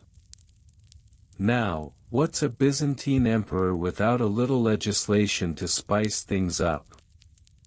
As with everything in the empire, the methods of stain removal were not immune to the heavy hand of the law. In 508 AD, Emperor Anastasius I issued the famed Edict of Immaculate Linens, which laid out strict protocols for the laundering of imperial garments. Failure to comply could result in hefty fines, and in particularly egregious cases, the offender could even find themselves in a dark and musty dungeon, a fate worse than a wine stain, if you ask me. The bureaucracy didn't stop there. Imperial officials maintained detailed ledgers documenting the stains of notable figures. Yes, there were entire scrolls dedicated to tracking the laundry mishaps of emperors, senators, and their illustrious entourages. One particularly memorable entry from the year 532 records an unfortunate incident involving Emperor Justinian and a particularly messy feast featuring roasted peacock. The emperor's favorite toga was documented as crimson-splattered and irreparably marred, leading to a public outcry demanding that better stain removal practices be instituted in the imperial laundry. To fund these extravagant cleaning endeavors, taxes were levied on the general populace.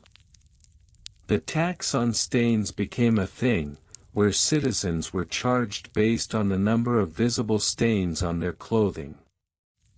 This led to an entire cottage industry of stain concealers, who would apply temporary dye to avoid the taxman's keen eye.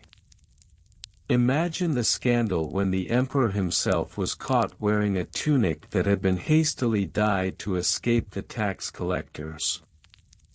The irony was not lost on the citizens of Constantinople, who roared with laughter as the emperor's own edict turned into a public joke. ##### Logistics and supply chains. Of course, running an empire is not just about laws and taxes, it's also about logistics. The Byzantine laundry system was a marvel of organization, rivaling the most sophisticated supply chains of modern times. Various guilds were established for laundry services, ranging from the noble Lavanderi imperialis to local laundresses who would barter their services for food or clothing. The supply chain of cleaning agents was equally intricate. Olive oil, vinegar, and the aforementioned pomegranate juice were all in high demand, leading to a veritable arms race of sorts among the different regions. Merchants traveled long distances to procure the finest ingredients, often facing perilous journeys filled with bandits and dodgy weather. The Byzantine Empire's vast road network, including famous routes like the Via Egnatia, was bustling with traders hauling barrels of vinegar and sacks of herbs, determined to keep the imperial laundry smelling fresh. One can hardly discuss logistics without mentioning the infamous laundry wagon incident of 604 AD. Legend has it that a shipment of the emperor's favorite stain-removing concoction, an exotic blend of lemon and sea salt, was mistakenly delivered to a rival faction. Instead of returning the goods, the rival faction hosted a lavish banquet, using the emperor's secret recipe to impress guests and embarrass the imperial court. The scandal nearly toppled Justinian's government and led to a series of diplomatic faux pas that historians still shake their heads about today. #### record keeping with lots of specifics. If there's one thing the Byzantines loved, it was record keeping. Every stain, every laundry mishap, and every subsequent cleaning effort was meticulously documented. The imperial laundry records, as they were known, became an essential tool for understanding not just the laundry practices of the time, but also the social dynamics at play. Take, for instance, the infamous stain of 622 AD, which involved a particularly unfortunate incident during a military parade. The emperor's prized white silk toga was splattered with the remnants of a poorly timed celebratory cannon fire. Yes, you read that right. Historical records detail the frantic efforts of the imperial laundresses, who reportedly used a combination of lye, crushed mint leaves, and a prayer to Saint Nicholas to restore the garment to its former glory. The incident was so significant that it even made its way into the annals of military strategy, as subsequent commanders were advised to keep their celebratory cannon fire well away from the emperor's vicinity. The meticulous records also captured the social hierarchy of the empire. For instance, a common citizen's stain removal efforts were often dismissed with a mere line or two, while the details surrounding the laundry mishaps of a senator could span pages.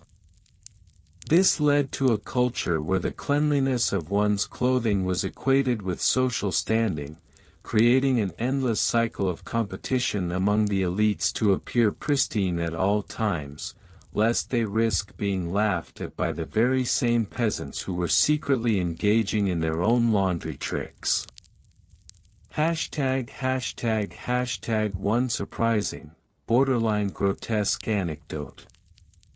And now, dear reader, brace yourself for a story that might just turn your stomach. In the year 675 AD, a particularly ambitious laundress, seeking to make her mark in the annals of Byzantine laundry history, hatched a plan so grotesque it could only be described as ambitious bordering on the insane. She decided to experiment with a new cleaning agent, fermented human urine. Yes, you heard that right, a concoction that was surprisingly popular in ancient Rome for its ammonia content. Armed with this knowledge, she started gathering donations from the local taverns, where patrons would cheerfully contribute to her cause. After all, what's a little urine among friends? The results? Mixed reviews, to say the least. While some linens emerged looking inexplicably revitalized, others were left smelling like a Roman sewer. The scandal erupted when a prominent nobleman unwittingly wore a toga laundered with this foul brew to a high-profile banquet. The ensuing chaos, complete with gasps, swoons, and one unfortunate case of someone fainting into a bowl of soup, led to an imperial edict banning the use of urine as a cleaning agent. Thus ended the illustrious career of the most infamous laundress in Byzantine history, who would go down in the annals of laundry lore not for her cleaning prowess, but for her audacious, and frankly, appalling, attempt at revolutionizing the stain removal game. Conclusion. In the grand tapestry of Byzantine history, the protocols surrounding laundry may seem a trivial footnote. Yet, they reveal so much about the culture, social dynamics, and absurdities of this fascinating empire. The struggles against stains, the logistics of cleaning agents, and the bureaucratic labyrinth of laws and taxes paint a picture of a society that, despite its grandeur, grappled with the same mundane issues we all do today. So the next time you spill something on your favorite shirt, remember the Byzantine emperors who faced similar trials in their quest for cleanliness, and perhaps say a silent prayer that your laundry mishap doesn't end up in the history books. The dreary history of Byzantine imperial laundry stain removal protocols. In the gilded halls of Byzantine palaces, where imperial power and opulence reigned supreme, a surprisingly banal yet crucial aspect of court life unfolded behind closed doors, the meticulous care of imperial garments. While the grand narratives of Byzantine history often revolve around military conquests, theological disputes, and political intrigues, the less glamorous subject of laundry has equally fascinating tales to tell. The Byzantine Empire, with its complex social hierarchies and elaborate rituals, developed a series of protocols for stain removal that were as intricate as its diplomatic maneuvers. This exploration invites us to ponder, what does the care of clothing reveal about the values and priorities of a civilization? And can the history of stain removal protocols offer insights into the everyday lives of those who navigated the treacherous waters of Byzantine court life?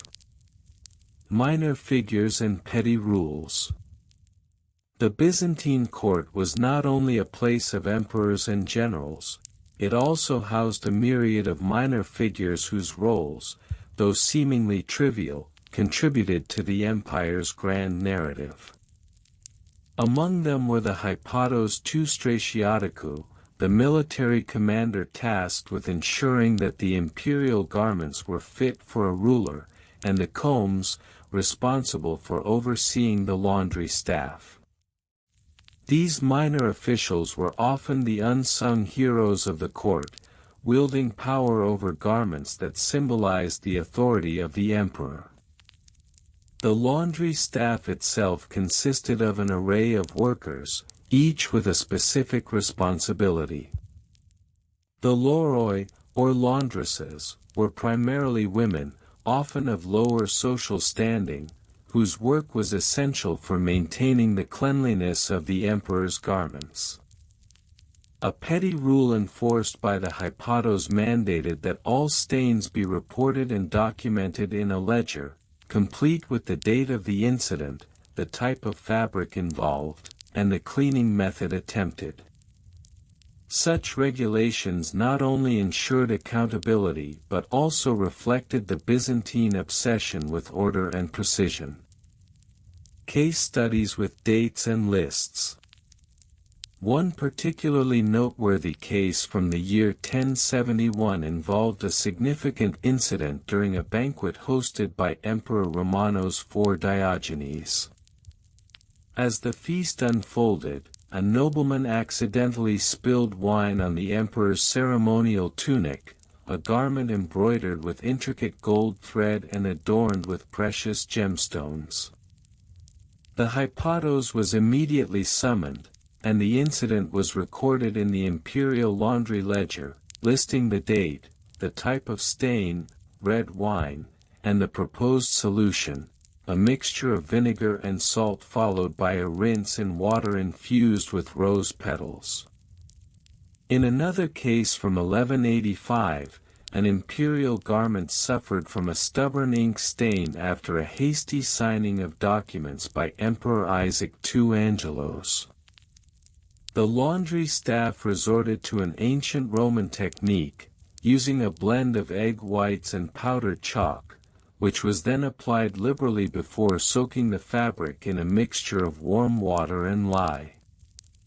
The results were deemed a success, and the garment was restored to its former glory, much to the relief of the combs, who faced severe penalties for any damage incurred to imperial attire. An even more bizarre entry in the laundry ledger from 1155 recorded an unusual incident where a tunic became stained with a mixture of goat's milk and honey during a ceremonial blessing of livestock. The solution was unorthodox, employing a combination of crushed herbs and a ritualistic chant to appease the spirits of cleanliness, reflecting the blend of superstition and practical knowledge in Byzantine culture. Comparisons to other regions. When comparing Byzantine laundry protocols to those in other regions, the distinction becomes stark. In medieval Western Europe, for example, the care of garments was often less systematic and more reliant on local customs and traditions. The French courts, while also obsessed with appearance, did not develop formalized stain removal protocols, often resorting to trial and error.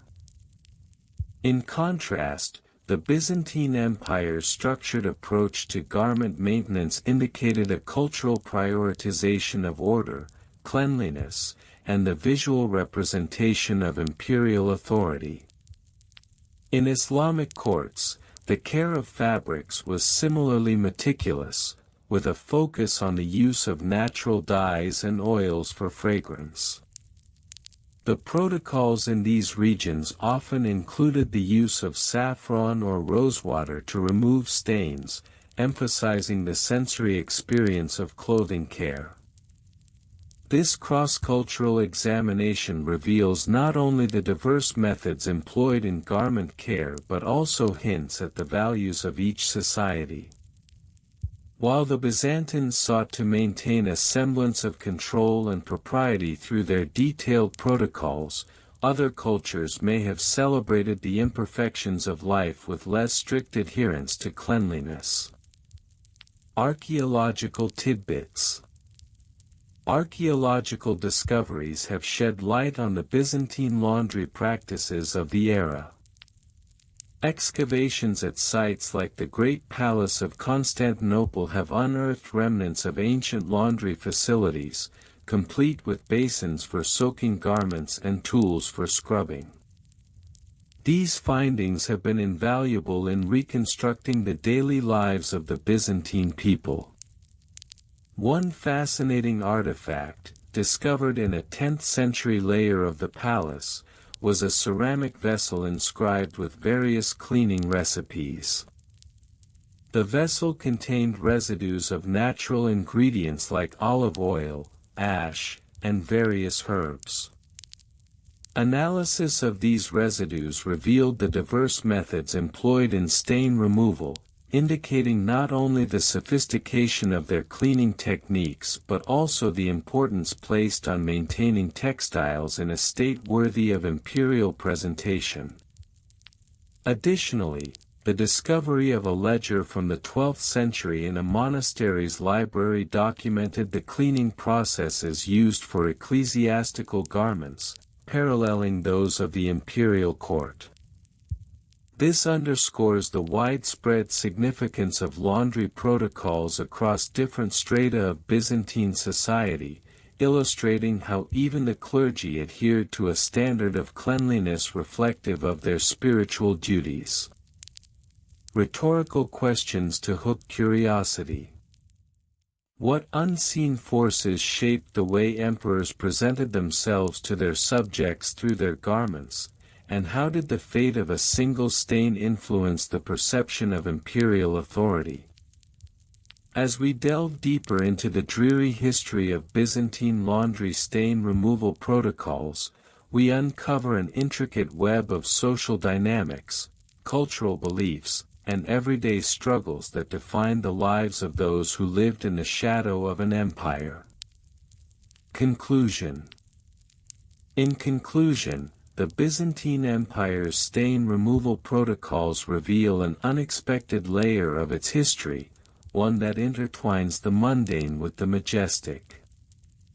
The intricacies of these protocols, governed by minor figures and petty rules, underscore a society that valued cleanliness, order, and the visual representation of power. Through case studies and archaeological findings, we gain insight into a world where the care of garments was not a trivial matter but a reflection of the broader cultural and societal values of an empire that spanned centuries. As we ponder the rhetorical questions posed, we come to understand that the history of laundry in the Byzantine Empire serves as a mirror reflecting the complexities of an age, inviting us to reconsider the seemingly trivial aspects of daily life that often go unnoticed in the grand historical narratives. In the end, it is the stains of history, both literal and metaphorical, that tell the most compelling stories of those who came before us. ### The dreary history of Byzantine imperial laundry stain removal protocols. When we think of the Byzantine Empire, grandiose imagery often springs to mind: towering cathedrals, opulent palaces, and the intricate politics that swirled in the court of Constantinople. However, lurking beneath this facade of splendor lay an equally complex and often overlooked realm: the protocols for maintaining the cleanliness of imperial garments. The Byzantine Empire, with its intricate fabric of society and culture, also had its own peculiarities when it came to dealing with laundry stains. The history of these protocols is not only a tale of minor figures and petty rules but also an intriguing reflection of the empire's values and practices. ### Minor figures and petty rules. While figures like Emperor Justinian and Empress Theodora dominate the historical narrative, the minutiae of imperial laundry were often overseen by lesser-known individuals. The role of the laurophoros, or linen keeper, was crucial yet underappreciated. This position, held by individuals with names like Athenodorus and Callimachus, involved overseeing the washing and care of imperial garments. These linen keepers were responsible for ensuring that the fabrics, often made from the finest silks and linens imported from the East, were free from stains that could mar the image of the emperor. In the Byzantine court, even minor stains could have serious implications. A small wine spill could lead to a scandal if the emperor appeared in public sporting a blemish on his tunic. Thus, a series of petty rules governed the washing practices. For instance, it was mandated that white garments could only be washed under the light of the moon, as it was believed that sunlight could fade the fabric. Stains from food were to be treated with a mixture of vinegar and salt, while ink stains required a paste made from crushed pearls, a testament to the extravagance of the time. On a more humorous note, some of these rules bordered on the absurd. One such decree stated that the garments of the emperor must not be washed with the linens of commoners, lest the divine right of kings be sullied. This rule not only reflected the social stratification of Byzantine society but also illustrated the lengths to which the empire would go to maintain its image. ######Case studies with dates and lists. To illustrate the Byzantine obsession with laundry, we can explore several case studies that exemplify the protocols of the time. 1. The stain of 565 AD, the Purple Robe Incident. In 565 AD, it was reported that Emperor Justinian's favorite purple robe had been stained during a grand banquet. The incident required an emergency intervention by the laurophoros, who called upon the court's best stain removal experts. They used a combination of vinegar, lye, and special oils to treat the stain, a process that took 3 days. The incident led to the establishment of a new protocol that mandated all imperial garments be kept in a separate section of the palace guarded by a dedicated laurophoros to prevent future mishaps. 2. The wine spill of 610 AD, a lesson in social class. In 610 AD, a wine spill during a state dinner resulted in what became known as the Great Robe Scandal. The imperial purple of Emperor Heraclius was stained by a careless nobleman. The incident escalated into a court trial, where the laurophoros testified that the robe should not have been worn during a feast. The outcome? A new rule was implemented. No imperial garments were to be worn during meals without protective coverings. This incident showcased not only the importance of garment care but also the fragile balance of power and decorum within the Byzantine court. 3. The ink stain of 1054 AD, the schism's fashion faux pas. Perhaps one of the more infamous cases occurred in 1054 AD when a commission tasked with drafting a letter to the Pope suffered a mishap. An ink stain marred the elaborate robes of a key diplomat. This event occurred during a time of growing tensions between the Eastern and Western churches. The stain removal process involved the aforementioned crushed pearls, ultimately becoming a symbol of the lengths to which the Byzantine court would go to maintain appearances. The incident led to a formal decree that all diplomatic robes be housed in a separate chamber, away from ink and other potential hazards. ######## Comparisons to other regions. The Byzantine approach to laundry care was not unique. various cultures had their own methods of dealing with stains. In medieval England, for instance, the practice of using lye and boiling water was prevalent, though the results were often less refined than their Byzantine counterparts. The English tended to prioritize practicality over the ceremonial aspects of laundry, reflecting a more utilitarian cultural outlook.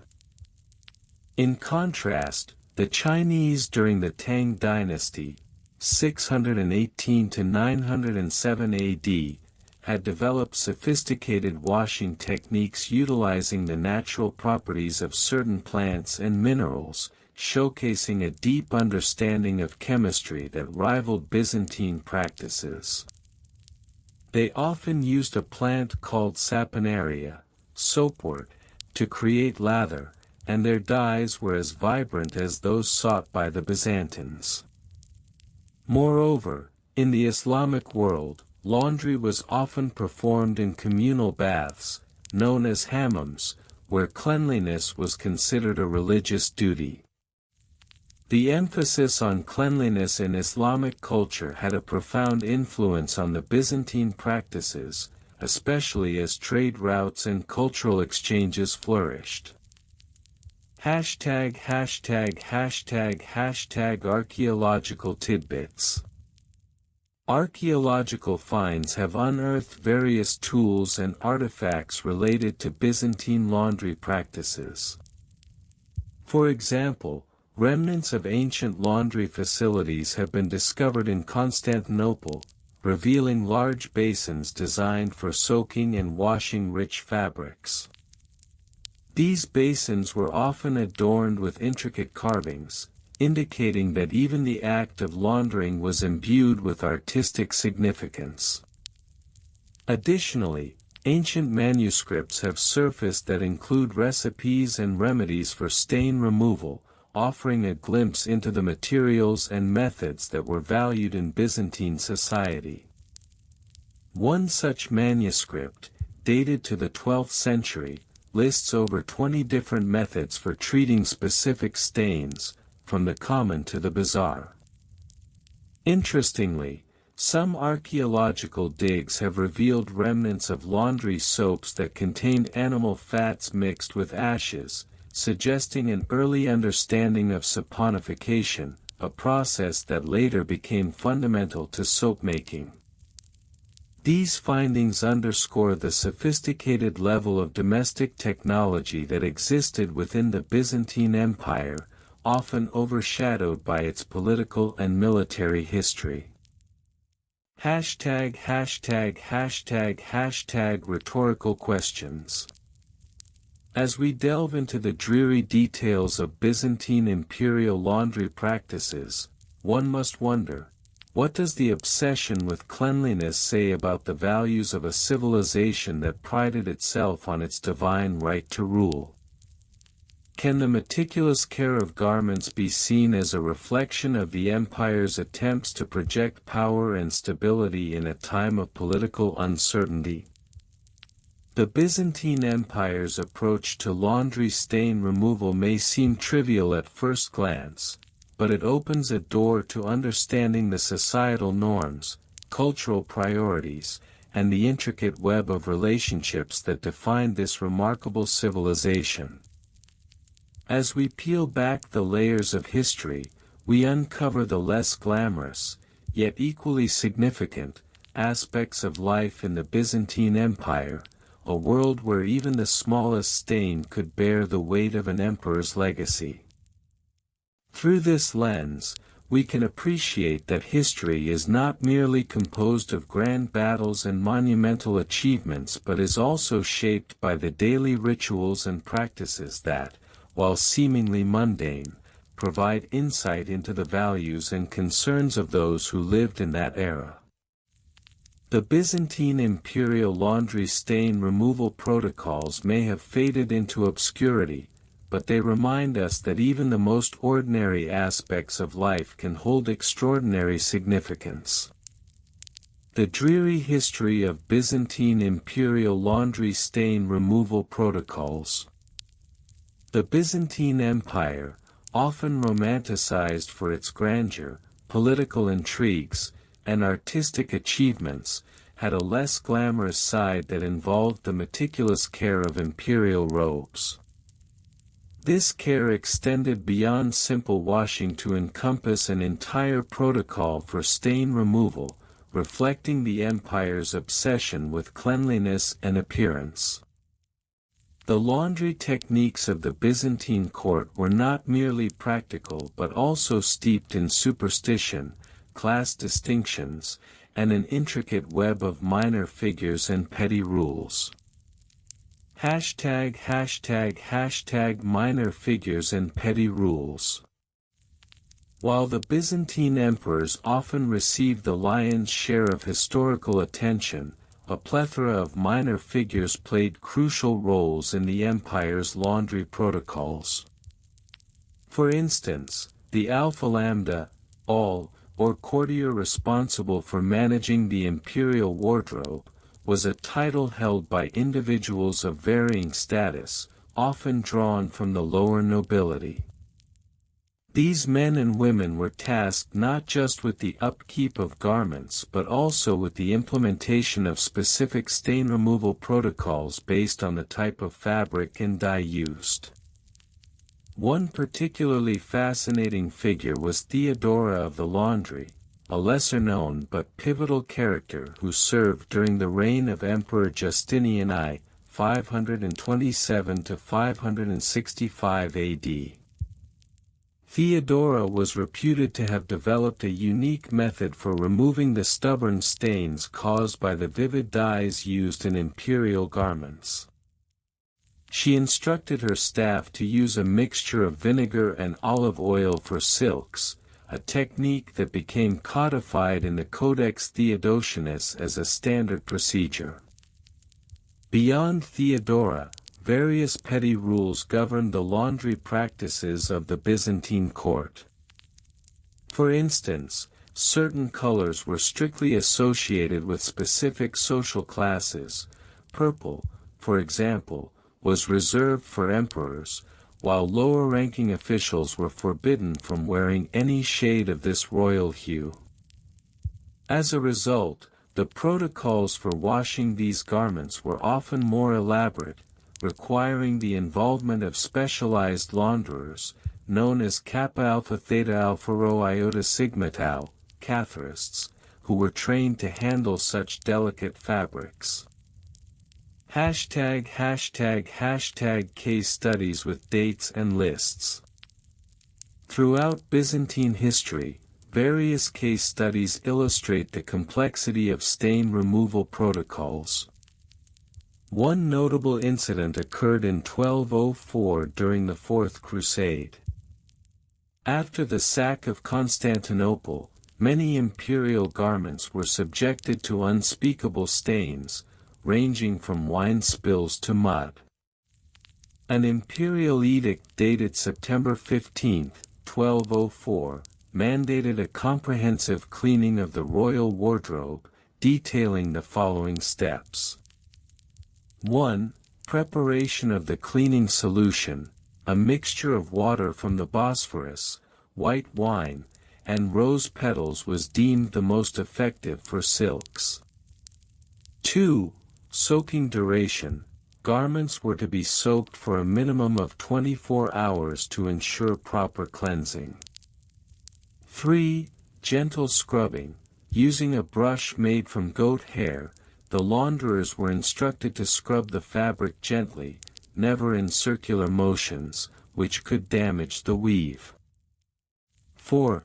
Rinsing techniques, rinsing was to be done in fresh water, with a specific emphasis on the importance of avoiding any remaining soap residue, as it could attract dirt. 5. Drying protocol, the garments were to be hung in the shade, as direct sunlight could fade the colors. The meticulousness of these protocols demonstrates the value placed on cleanliness and appearance in Byzantine society. Moreover, Records from the early 11th century show that specific stains were linked to particular rituals or events. For example, garments worn during military campaigns were often stained with blood, and a separate cleaning protocol was developed, involving the use of salt mixed with lemon juice, a natural bleaching agent. Comparisons to other regions. When examining the Byzantine approach to laundry, it is valuable to compare it to contemporaneous practices in other regions. In medieval Europe, for example, laundry methods were largely rudimentary, relying on simple soap made from animal fats and ashes. The French, with their burgeoning textile industry, did begin to develop more sophisticated washing techniques, yet they lacked the stringent protocols of the Byzantine court. In contrast, the Islamic Golden Age saw significant advancements in hygiene and cleanliness. Arab scholars documented various stain removal techniques, notably using substances like soda and alum, which would eventually influence Byzantine practices. The blending of these methodologies highlights how intercultural exchanges shaped the evolution of laundry protocols across different regions. Archaeological tidbits. Archaeological finds provide fascinating insights into the Byzantine imperial laundry practices. In 1930, excavations in the ancient city of Ephesus uncovered a laundry complex that dated back to the 6th century AD. Among the artifacts were ceramic vessels used for mixing cleaning solutions, complete with inscriptions that detailed the intended use of each mixture. One of the most intriguing discoveries was a collection of ancient textiles that exhibited remnants of the cleaning methods employed by Byzantine launderers. A piece of silk, dyed a vivid purple, displayed clear signs of a vinegar solution having been used, as the fabric was remarkably intact despite its age. This finding corroborates historical records of stain removal techniques, lending credence to the meticulousness attributed to the Byzantine approach. The cultural implications of laundry practices. The focus on laundry in the Byzantine Empire goes far beyond cleanliness, it reflects a broader cultural ethos. As cleanliness was often viewed as a reflection of moral purity, the protocols surrounding laundry became intertwined with notions of virtue and status. Stains on a garment could symbolize not only a physical blemish but also a moral failing. Thus, the rigorous adherence to stain removal protocols served as a means of societal control, ensuring that individuals maintained their reputation. Additionally, the intersection of superstition and cleanliness cannot be overlooked. Many Byzantine launderers believed that certain stains were the result of divine displeasure. A particularly stubborn stain might lead to a ritual cleansing or the offering of sacrifices, further complicating the laundry process. This belief was bolstered by the prevalence of religious imagery on garments, which added an additional layer of significance to the stains and their removal. Will the stains of history ever be completely washed away, or do they linger in the fabric of our collective memory? And as we strive for cleanliness in our own lives, what hidden stains might we be overlooking?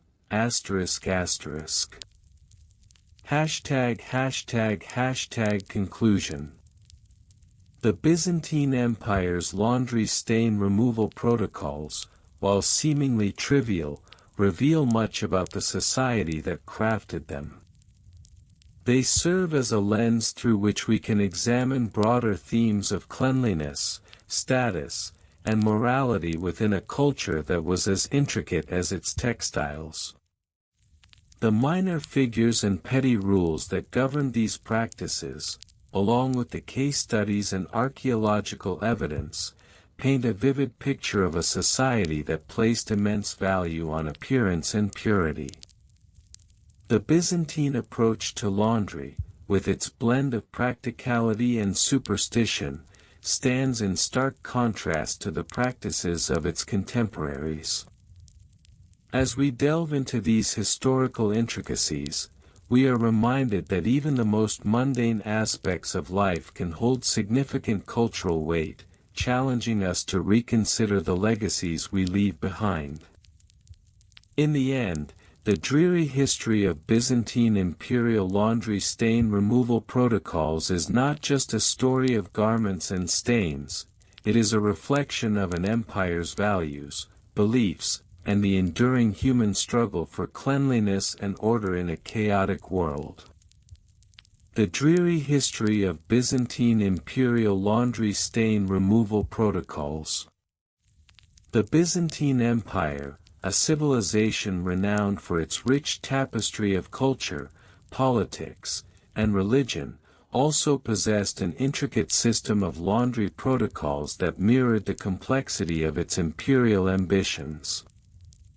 Beneath the surface of imperial grandeur lay a realm of minor figures and petty rules associated with the maintenance of imperial garments, a reflection of the empire's obsession with appearance and status.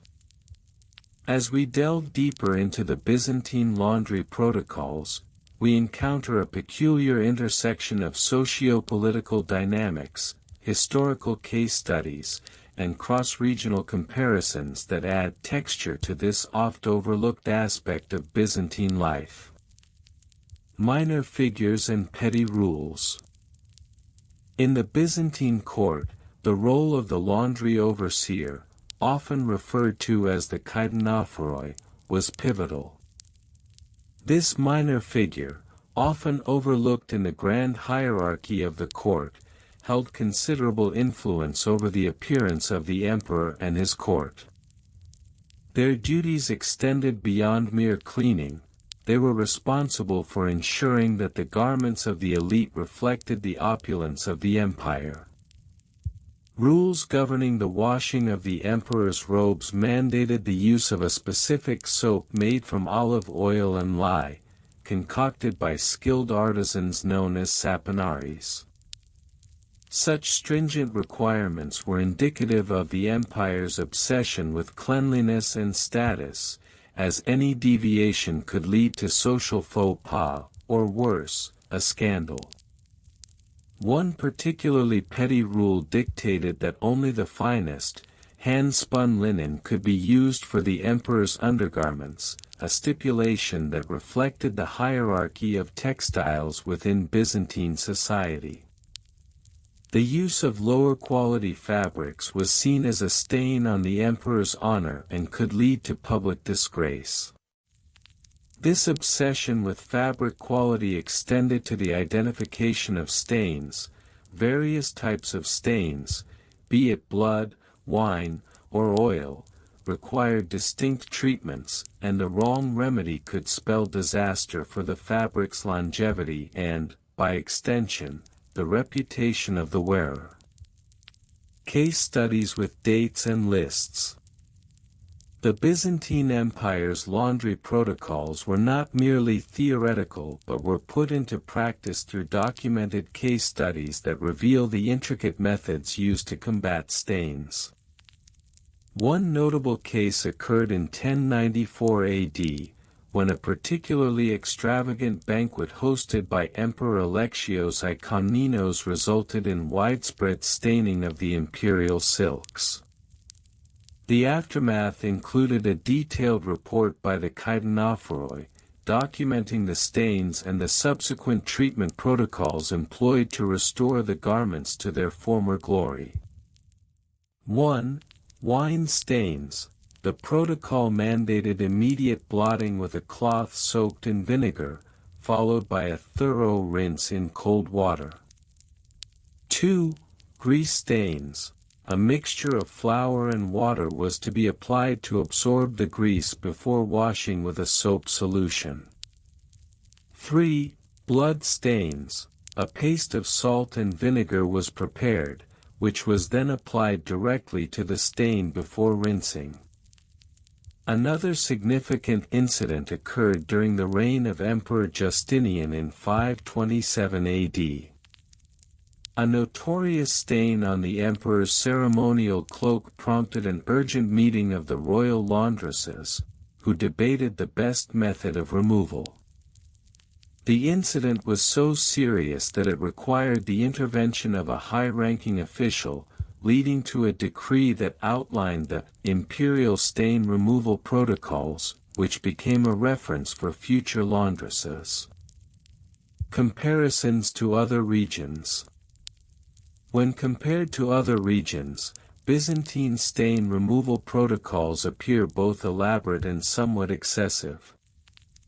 In medieval England, for instance, laundry practices were less formalized, largely relying on communal washing sites and rudimentary methods. The English typically used a simple mixture of water and ash, a far cry from the Byzantine obsession with specific soaps and specialized techniques. In contrast, the Japanese during the Heian period employed a technique known as tataki, where garments were beaten clean rather than washed. This method was less about meticulous cleaning and more about maintaining the integrity of delicate fabrics. However, Byzantine practices were not entirely unique. The Islamic Golden Age saw the development of sophisticated cleaning methods, including the use of citrus juices and rose water for stain removal, which bore similarities to Byzantine methods but with a distinct cultural twist. The cross-cultural exchanges between the Byzantine Empire and its neighbors, particularly during the Crusades, facilitated a sharing of laundry practices, which enriched the Byzantine approach to garment care. Archaeological tidbits. Archaeological discoveries have unearthed remnants of laundry facilities in Byzantine cities, revealing the practical applications of these protocols.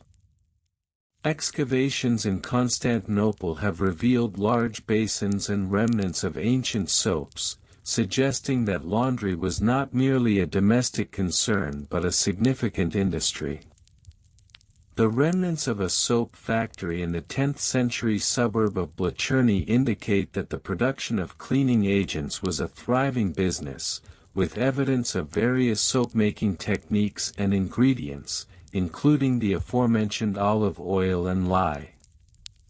Moreover, inscriptions found on the walls of laundry facilities often contained humorous or scathing comments about the challenges of stain removal, providing a glimpse into the everyday lives of those tasked with maintaining imperial garments. These archaeological finds not only illuminate the practical aspects of Byzantine laundry protocols but also hint at the cultural significance of cleanliness in an empire that placed great value on appearances. Curiosity hooks. What secrets lie hidden in the folds of stained imperial robes, waiting to reveal the intrigues of a bygone era?